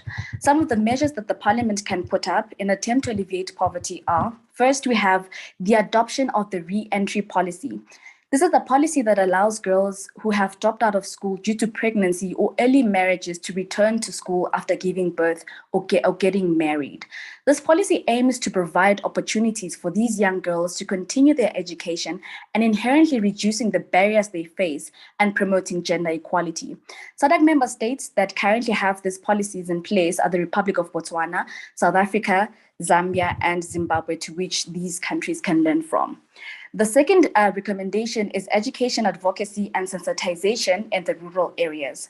This is primarily with the aim to raise awareness about the importance of education and the negative impacts of child labor, early marriages, and other forms of child exploitations that primarily emanate from poverty.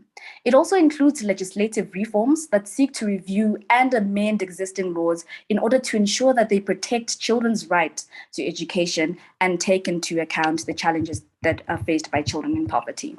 The third recommendation is the formulation of laws that seek to address child marriages. It is remarkable to note that some of these states have since established laws that address child marriages. For example, in 2019, Mozambique introduced a new law that sets the legal marriage age at 18 and establishes penalties for those involved in child marriages. However, this law has exception of the age of 16, which is circumstantial based. The recommendation, therefore, is that some of these laws may be revised and perhaps increase the legal age to 21 for all without exception, as is the case in countries like Eswatini. This is to ensure that young girls are not being coerced into marriages at the expense of their future and their dreams. The last recommendation, honorable members, is the improvement of the quality of education and addressing inequality. This involves a comprehensive approach that includes legislation, resource allocations, which is for the eradication of inequality in marginalized societies, partnerships, and community engagement. The Parliament can pass laws that mandate and further support education sensitization and awareness campaigns, particularly in rural areas. These laws aim to specify the importance of education and the need for outreach programs. This is where I'll end. Thank you very much for your time.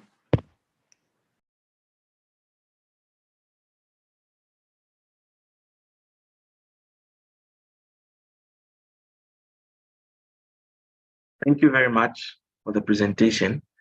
We seem to have lost the moderator once again.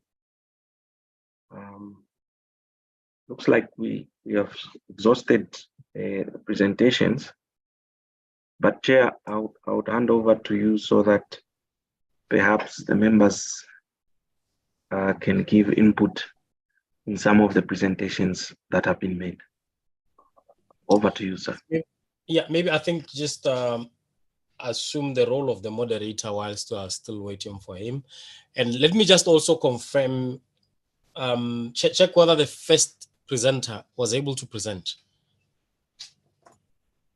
Because each time the first presenter was called to present, they were not available. So I just want to... So Chair, we had about 3 that did not come through. The first one was Trudy Hartenberg. The second one was Dr. Kudzai Vere. And then we had one which was supposed to be made by Sepoma Goma. So perhaps if any one of these 3 are in the meeting, they could present in that order. If not, yes, then Chair. Over to you, Chair. Can I? Oh yeah. Present. Sepoma Goma, yes. Just a minute before I share the slides.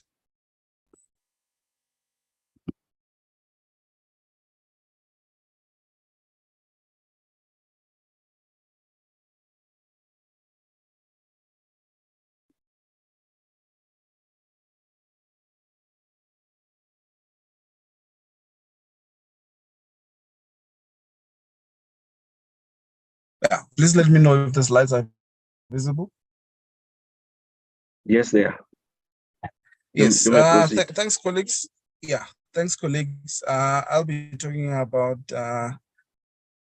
regional economic growth as a vehicle for job creation.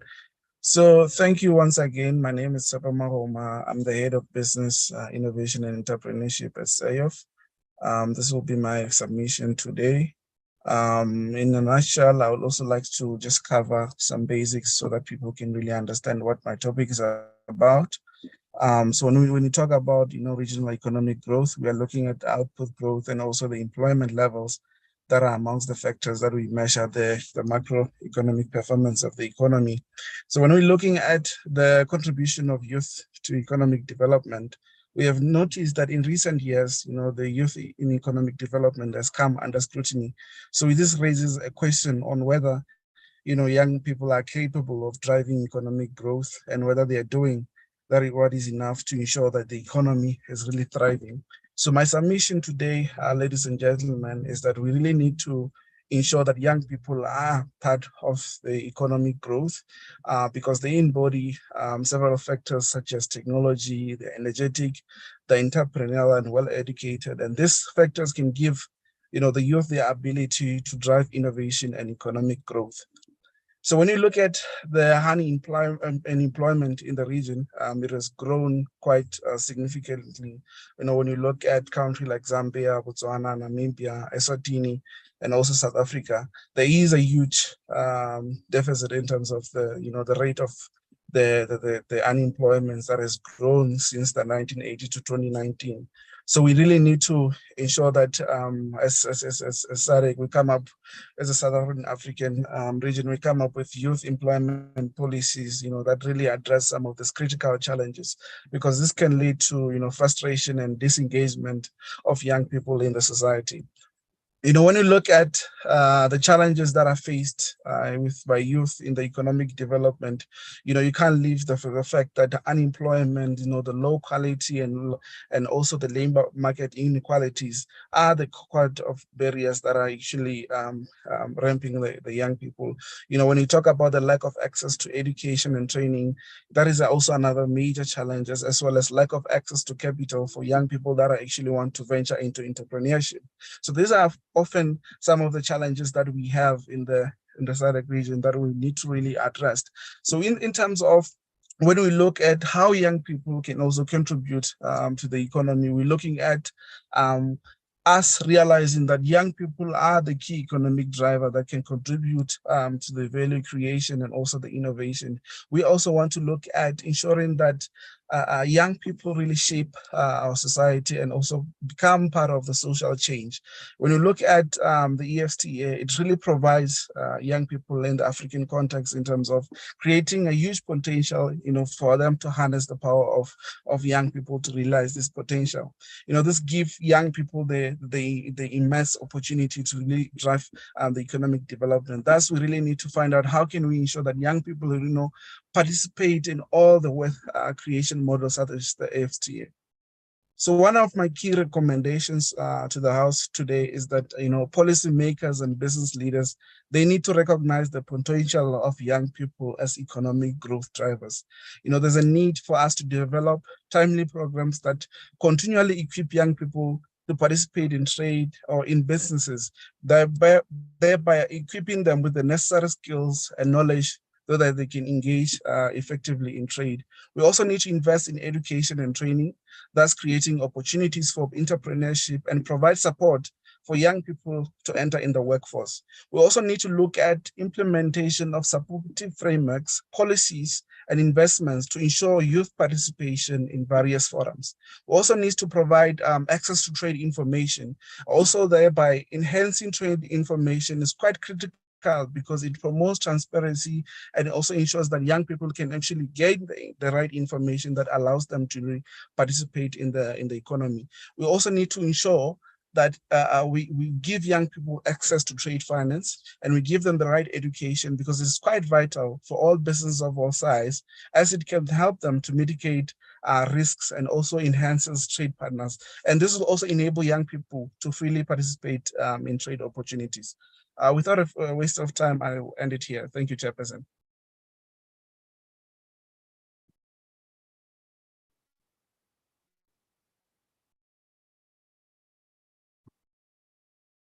Thank you very much, Shepo, for that presentation. It was brief, precise, and brought out quite a lot of important recommendations, focusing on the potential that the youth have in the region in terms of being the leaders in economic development. Chair, I once again, through you, want to, for the last time, try and call upon the two presenters that haven't presented. The first one, the very first one, Trudy. If Trudy Hassenbeck is in the meeting, they could present. Then the other one, Dr. Kudzai Ver. If Dr. Kudzai is in the meeting, they can also present. Otherwise, Chair, I hand over to you for the next part. Okay. The moderator is still lost. You're still not with us? Yes, Chair. Okay. I take it that the two presenters are not here. So if that's the case, then we can hand it over to members to deliberate on the submissions.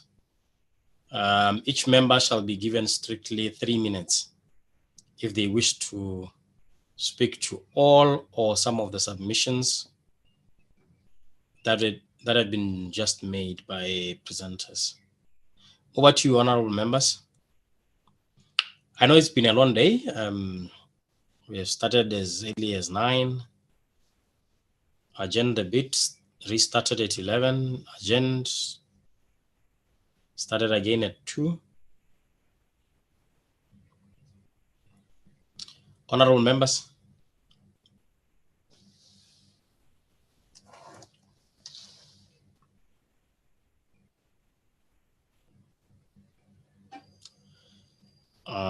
I don't see any hand. I don't see any hand.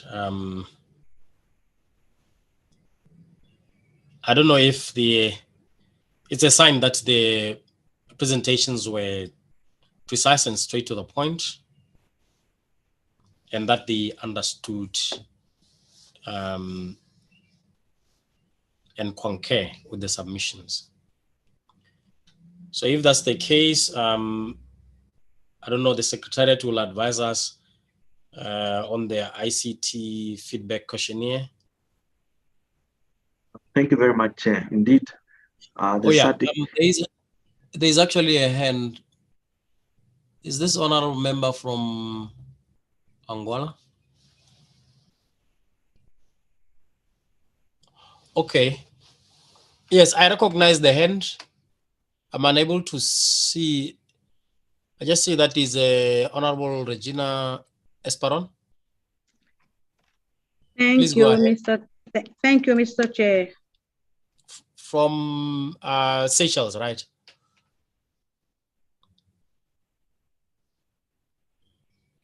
Please go ahead. Okay, I was muted, Mr. Chair. I'm sorry for that. I say thank you, Mr. Chair, for allowing me the space to give my comments. I'm the chairperson of RWPC, member of parliament from Seychelles. First of all, I would like to thank all the presenters for their submission. I just wanted to make one brief comment. In line of the ease of doing business, I know many efforts is being made within the region to improve the ease of doing business. But I think women face a lot of challenges, especially when they want to transport their product to within the region, where they encounter a lot of barrier and face a lot of challenges. What extra effort are countries making in the region to be able to bridge the gap in trade and thus improve the ease of doing business? I know Honorable Princess talked about regional growth as a vehicle to job creation.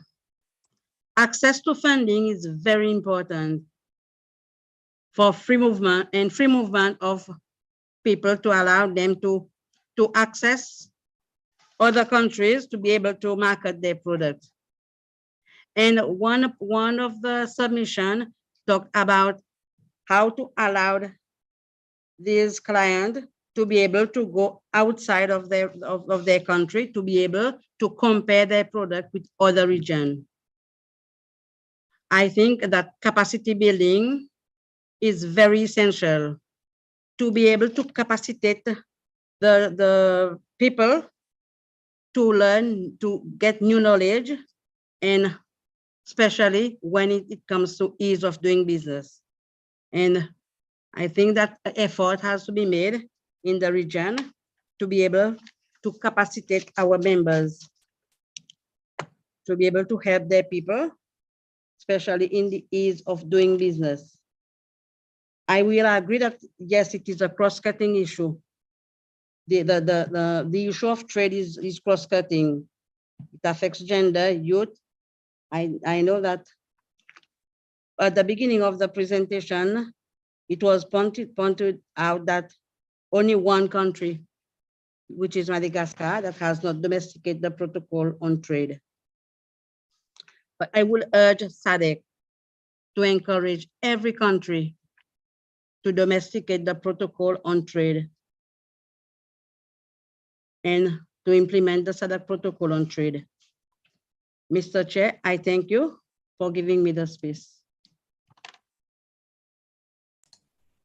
Thank you, Honorable Esperon.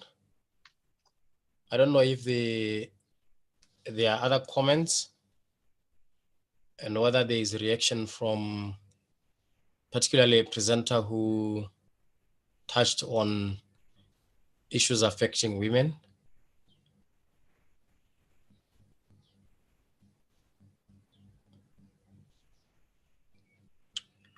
Any more reactions, honorable members? Okay, I take it that that was the only reaction from honorable members. Do we still have the moderator here, or? Yes, I'm here now, Chair. Sorry, I lost yes. connectivity. Yeah. Okay. Yeah, Yes. I think we're at the point of the feedback questionnaire. Over to you. All right. Thank you very much. I would now like to invite ICT to share the feedback questionnaire and briefly explain how participants must respond. Thank you. ICT. Mr. Moderator. Yes, Jeff. Jeff. The ICT already shared the questionnaire or the survey in the chat. So all participants are encouraged to go to the link which relates to the language that they speak. All three languages have been represented in that survey. It is a very simple and straightforward survey which seeks to obtain some information which the Secretariat can then use to improve future engagements such as these ones. So as we are going on, presenters are encouraged to simply click on the link and fill out the survey form, which is just about 2.5 to 3 pages. Thank you very much. Thank you very much, Jeff. Okay, should we now proceed?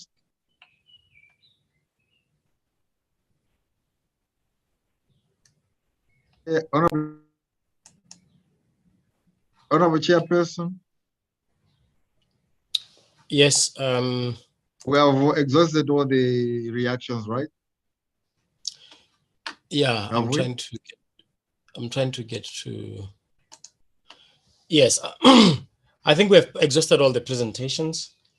Okay. Just to encourage participants to fill up the form, the feedback questionnaire, because it will help our esteemed Secretariat and the organizers to get the feel of what we think are aspects to look at for improvement. So I just hope that we'll able to fill up those feedback forms. I think at this point, allow me to just go to my closing remarks. Okay, yes, to say apologies. Apologies. Okay. Yes. Yes. That's Madam SG. Oh yes, Madam SG. Yes. A quick request is that the consultants must surface this questionnaire before the members for appreciation, not just to receive it without any maybe quick outlook at it. If you allow, Chair, the Secretariat would get in touch with the consultants, because I think we are earlier than the time we gave them. if they're available to quickly jump in and surface the questionnaire. Yes, please. I think that's in order. Thank you. Paulina or Agnes or Mr. Manzi, kindly get in touch with the consultants, please.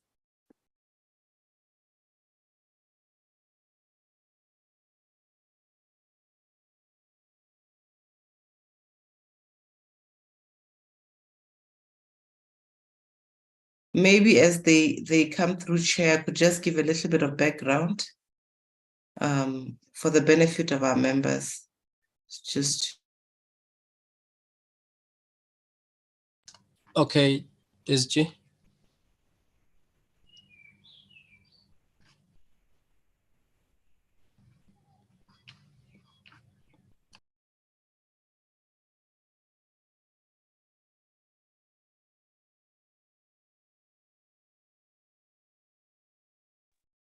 thank you, Chair. I'm just uploading the relevant.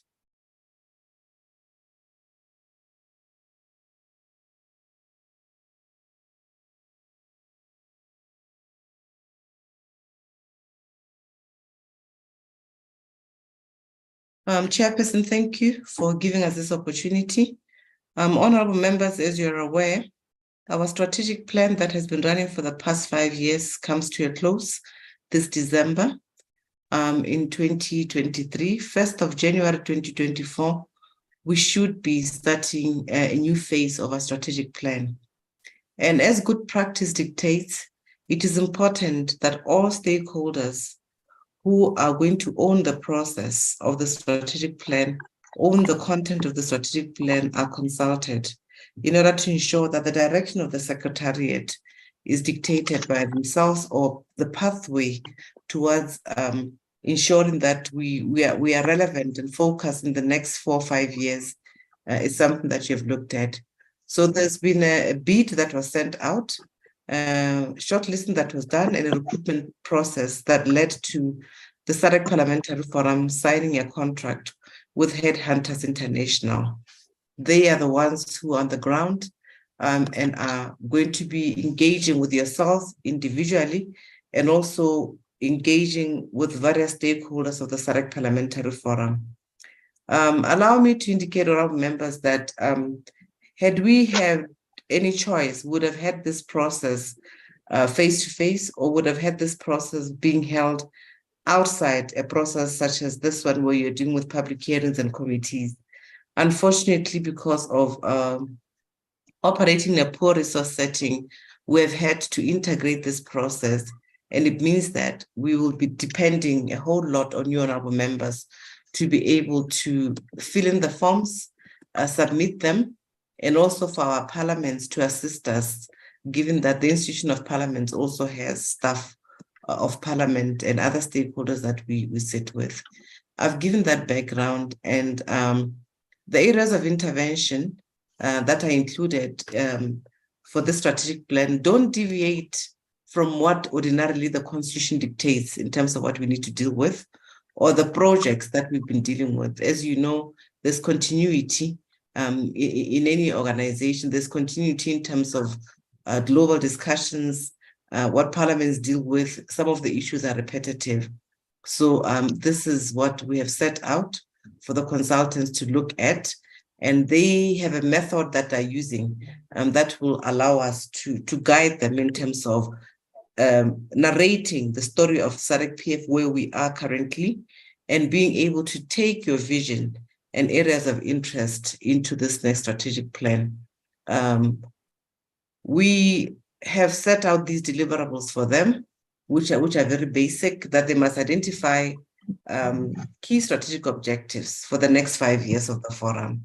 And they must ensure that at the end of the day, they give guidance in terms of a script of a strategic plan to the forum representatives so that we know where we're going. We've also appealed to them not to give us something that's too wordy. I'm sure you're all aware that nowadays strategic plans are very light, a lot of infographics, but for as long as it includes the areas a focus that you desire that parliaments are dealing with today in the 21st century. I think that is precisely what we'd like to do. We have allowed them access to most of our documents, most of what you've worked on in the past, as it allows them to do an assessment of where you were. They will make sure that the strategic plan ultimately has proper indicators, that it is costed and giving us projections of the amounts of resources that we require. They'll look at the structure of the organization to see whether or not we are able to really live our dreams with ambitions that are projected and give us direction in terms of what we need to do. This assignment, honorable members, is really just for a short period of time, in the sense that we don't have the resources to keep consultants longer. We also don't have the time. And therefore, we are hoping that at this plenary assembly, the blueprint will be approved for us to begin to have it operational on 1st of January. So honorable members, they have started their work. For the next 7 weeks, we believe that they should be able to give us something that we can work on. So we encourage you, honorable members, please feel free, cooperate with the consultants. Agnes will be reaching out a lot from my office in this regard. And where possible, please ensure that you give them a lot of wisdom that you've garnered over the years with the SADC PF. I don't know if honorable members have any questions at this point, or we should usher in the consultants to take us through the questionnaire.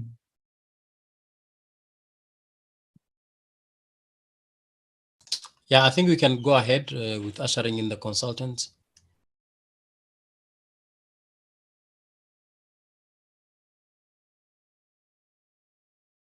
Mr. Manzi, are they on board? Agnes? Mr. Manzi Hello. was trying to connect. Thank you. In the interim, we could probably just engage with members on any other issues related to the subject matter.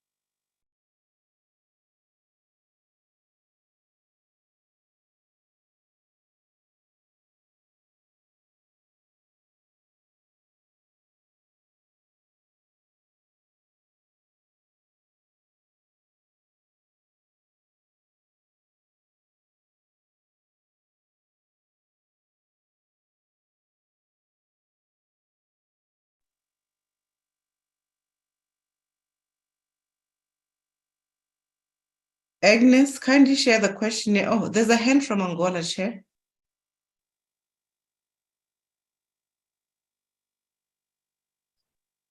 Yes, Angola. Angola. From Angola. Angola, please go ahead.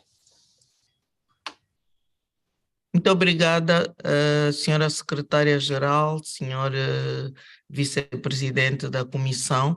Eu gostaria de dizer que, de facto, fui notificada para preencher o plano, mas não recebi o inquérito como tal, em língua portuguesa, portanto, nem em língua inglesa. Portanto, deve haver aí algum problema na tramitação. A funcionária aqui da Angola, a doutora Verônica, informou-me que havia esse inquérito, mas no e-mail não vinha o inquérito. Portanto, estou impossibilitada de o preencher por este facto. Muito obrigada.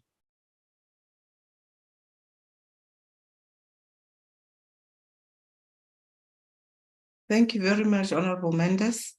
Indeed, what we'll do, we will also formally write to parliaments. What we did for the purpose of the committee sessions, we flighted these on the WhatsApp groups but we will now we'll send them now to parliaments after you have gone through this dry run with the consultants. And it will be in all the 3 languages. Thank you, Honorable Mendes, for bringing this to our attention. Colleagues, is Mr. Masia online, or can you please open the link and I should go through the questionnaire with the members?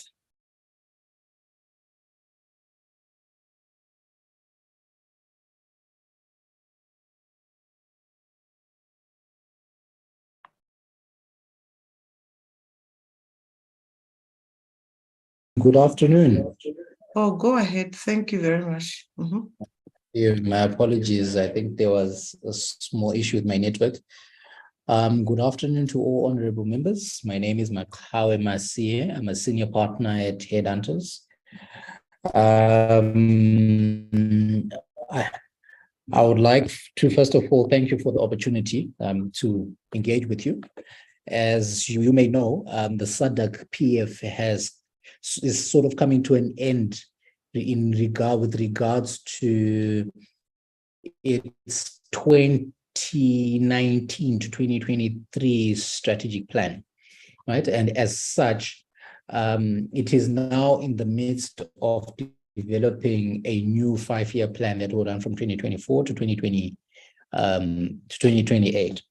And at this juncture, we at Headhunters have been engaged by the SADC PF to assist in the development of the strategic plan.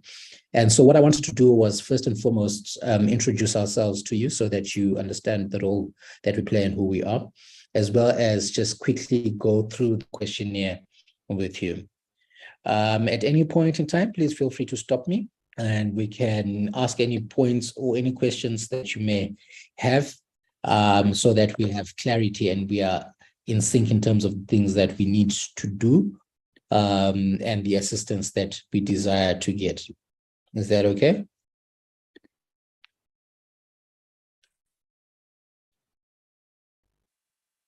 Okay, I see there's a hand up. There.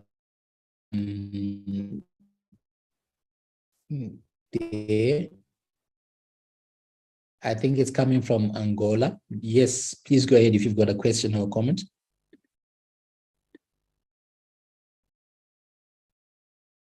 Is that a question from Angola?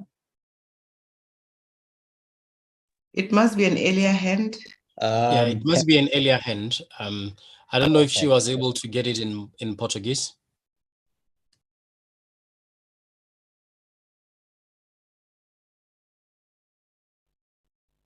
Paulina, will we be sending the questionnaires?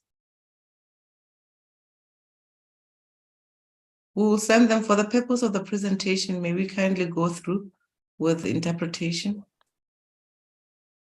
If Honorable Mendes allows. Yeah, please go ahead. Okay. All right, so brilliant stuff. So what we are now in the process of doing is we've understood that the SADC PF is essentially a mandate-driven entity. And as that is the case, the mandate in itself must add value to its stakeholders. And therefore, the strategy formulation process cannot continue without the contribution of its key stakeholders. At this juncture, we've identified the honorable members as being those key stakeholders to this process. And in an effort to try to get the input from honorable members, we have then, together with the Secretariat of the SADC PF, developed a questionnaire that we have put online. This questionnaire exists in English, it exists in French, and it exists in Portuguese. And we'll try to circulate links to all of the 3 languages of the same questionnaire. Now, what I'd like to do is to briefly go through the questionnaire so that you're familiar with its contents and what we're trying to achieve. When you click on the link that we have shared with you, or for those that have not yet received it, we shall share with you. When you click on the link, it takes you to a front page that is what you see on your screen now that says SADC Parliamentary Forum, dear valued stakeholder, and it goes on to explain what this questionnaire is about. Once you've read through, please read through carefully so that you understand what you're trying to do. Once you have read through the questionnaire, please press next on the button that will be at the bottom of your screen. It will then take you to the next section of the questionnaire that says demographic information. At this point, we would require you to put in two answers. One that responds to the section that says nationality, where we would like for you to simply state the member state that you represent. The second would be where it says designation. Please type the designation. If you are purely a member of parliament, you write the member of parliament. If you're the speaker of parliament, you write the speaker of parliament. If you are any designation outside of those two, please specify which designation that is. Once you've got both of those completed within the section, go to the button that says next, press that button, and it'll take you to the next section. The next section speaks to number one, the review of implementation of the strategic plan 2019 to 2023. So here, what the section does is it highlights all the objectives that were there in the previous strategic plan, or the current strategic plan rather, of the SADC-PF, and it requires you to rate the performance of the SADC-PF on each of these objectives. Do you feel that with regards to objective number one, the SADC-PF did extremely poorly? If you do, you click there under that Likert scale on that button there. If you feel, well, they didn't do a horrible job, but they also really didn't do a good job, overall you feel it was rather poor, you click there. If you feel they did a good job, you click over there. If you feel that they did a sterling piece of work, you click where it says very good.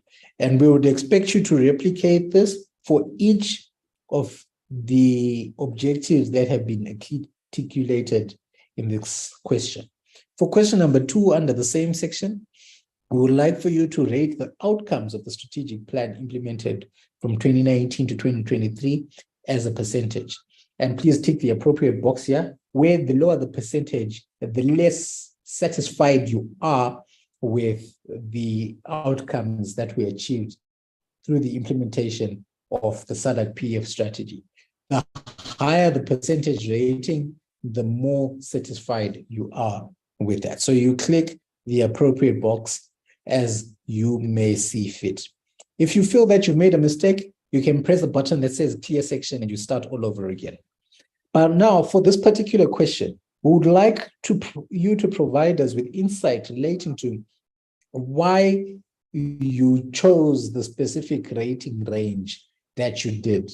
And this is important for us because it then gets us to understand where the advantages, or rather where the areas in which the SADC-PF was doing a good job were, and where the SADC-PF was doing a bad job were. And we can then be able to pinpoint that and come up with initiatives that address that scenario. For question number three, under the same section, we asked the question, do you believe the strategic plan was adequately funded?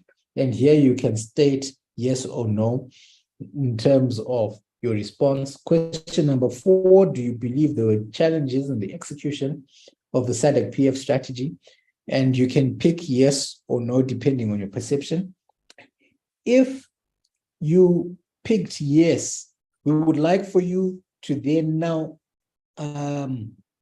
state the top three challenges you feel the SADC-PF had to contend with over the last 5 years. And then you go on to question number five that asks to say, to what extent would you agree that the SADC-PF has got a culture of execution? And you can rate the culture of execution there, with one being you strongly disagreeing and four being strongly agree. And here we would also like for you to explain your response to the above. Once you're done, please click on the next button and it'll take you to section 2 that speaks to some of the needs and the problems that our most critical stakeholders have. And here, this section essentially looks at the needs that you desire to be fulfilled by the SADC PF and the problems that you desire to be addressed by the SADC PF. Question 1 reads, please provide the top 3 needs that you anticipate the SADC PF will be able to fulfill through the implementation of its strategic plan for the period 2024 to 2028. And here we would like for you to list those top 3. And then you go to question 2 that requires you to do the same, but here with regards to the challenges that you could be facing or encountering as a critical stakeholder of the SADC PF. Question 3 asks to say that, does the SADC PF Parliamentary Forum have adequate legal framework in order to accomplish its mandate? Here you pick yes or no, depending on your perception of the current state of affairs. And if your answer to question 3 above is a no, please qualify that by stating why you think it is, okay? So if you can provide us those insights and that context relating to that, and once you're done, please click the next button. And ultimately, last section deals with recommendations. We want to hear what your thoughts are in terms of what you feel SADC PF must be able to do in order to attain its mandate. And here, and there's no limitation, please write the first and most honest thing that comes to your mind that you feel the SADC PF must be able to implement in order to create value for you, its stakeholder, and ultimately achieve its mandate. Once you are done with completing the form, we kindly request that you press the submit button, and in which case the results will be submitted and would come directly to our portal, and we would then be able to begin to analyze and synthesize the information that is there. Do we have any quick questions or comments? Yeah, I think just a quick one would be just to check when will this be sent, and when are the members expected to have filled the form?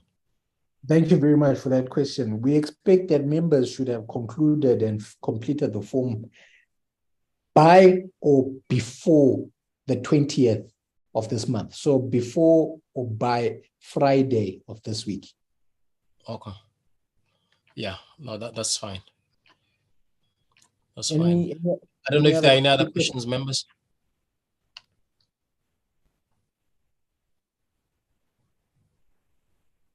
Oh, doesn't look like there are questions. Thank you, Chair, for your cooperation. All right. I believe this brings us to the end of the expose. Thank you. Thank you. Thank you very much, SG.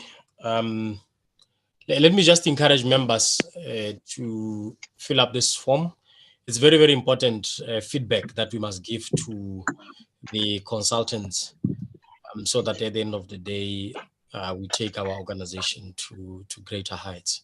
So it is through feedback such as this one and the survey that is also, the link is also available on the chat. And I encourage members to also fill that up. Let me also ask the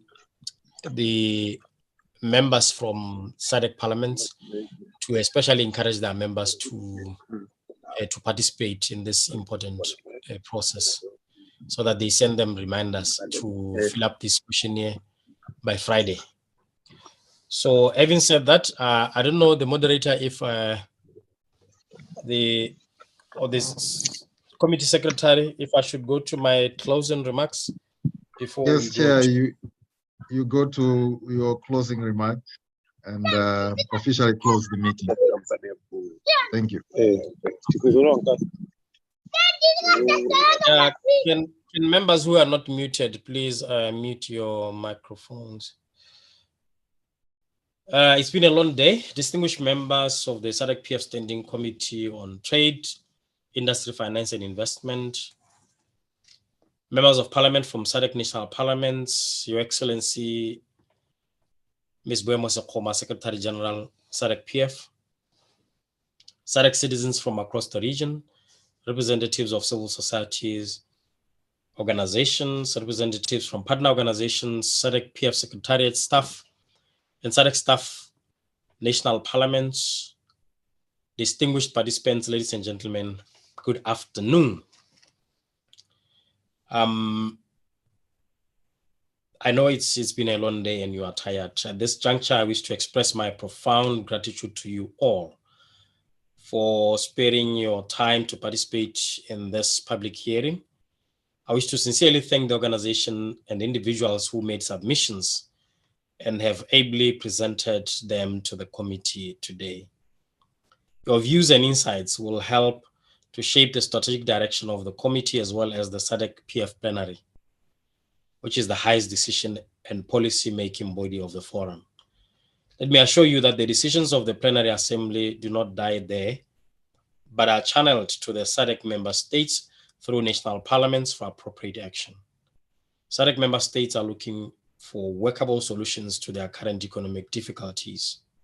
Therefore, the deliberations and outcomes of today's meeting will go a long way in resolving some of the economic challenges being experienced in the region. Distinguished participants, ladies and gentlemen, I wish to conclude by thanking the Secretary General of the SADC PF, Your Excellency, Madam Boema Sokoma, and the SADC PF Secretariat for the professional manner in which you organized these public hearings. Through your efforts, the TIFI committee has been able to meaningfully engage with the SADC citizens. And indeed, as per the theme of this engagement, the voices of the citizens have been amplified. Thank you most profusely to all the participants without whom this meeting would have not taken off. I wish every one of you good health and strength as you continue in your duties. I thank you for your participation. Thank you very much, Vice Chairperson. This brings us to the end of the meeting. Thank you all for attending. Thank you very much. We adjourn. Thank you, admin. Kindly terminate.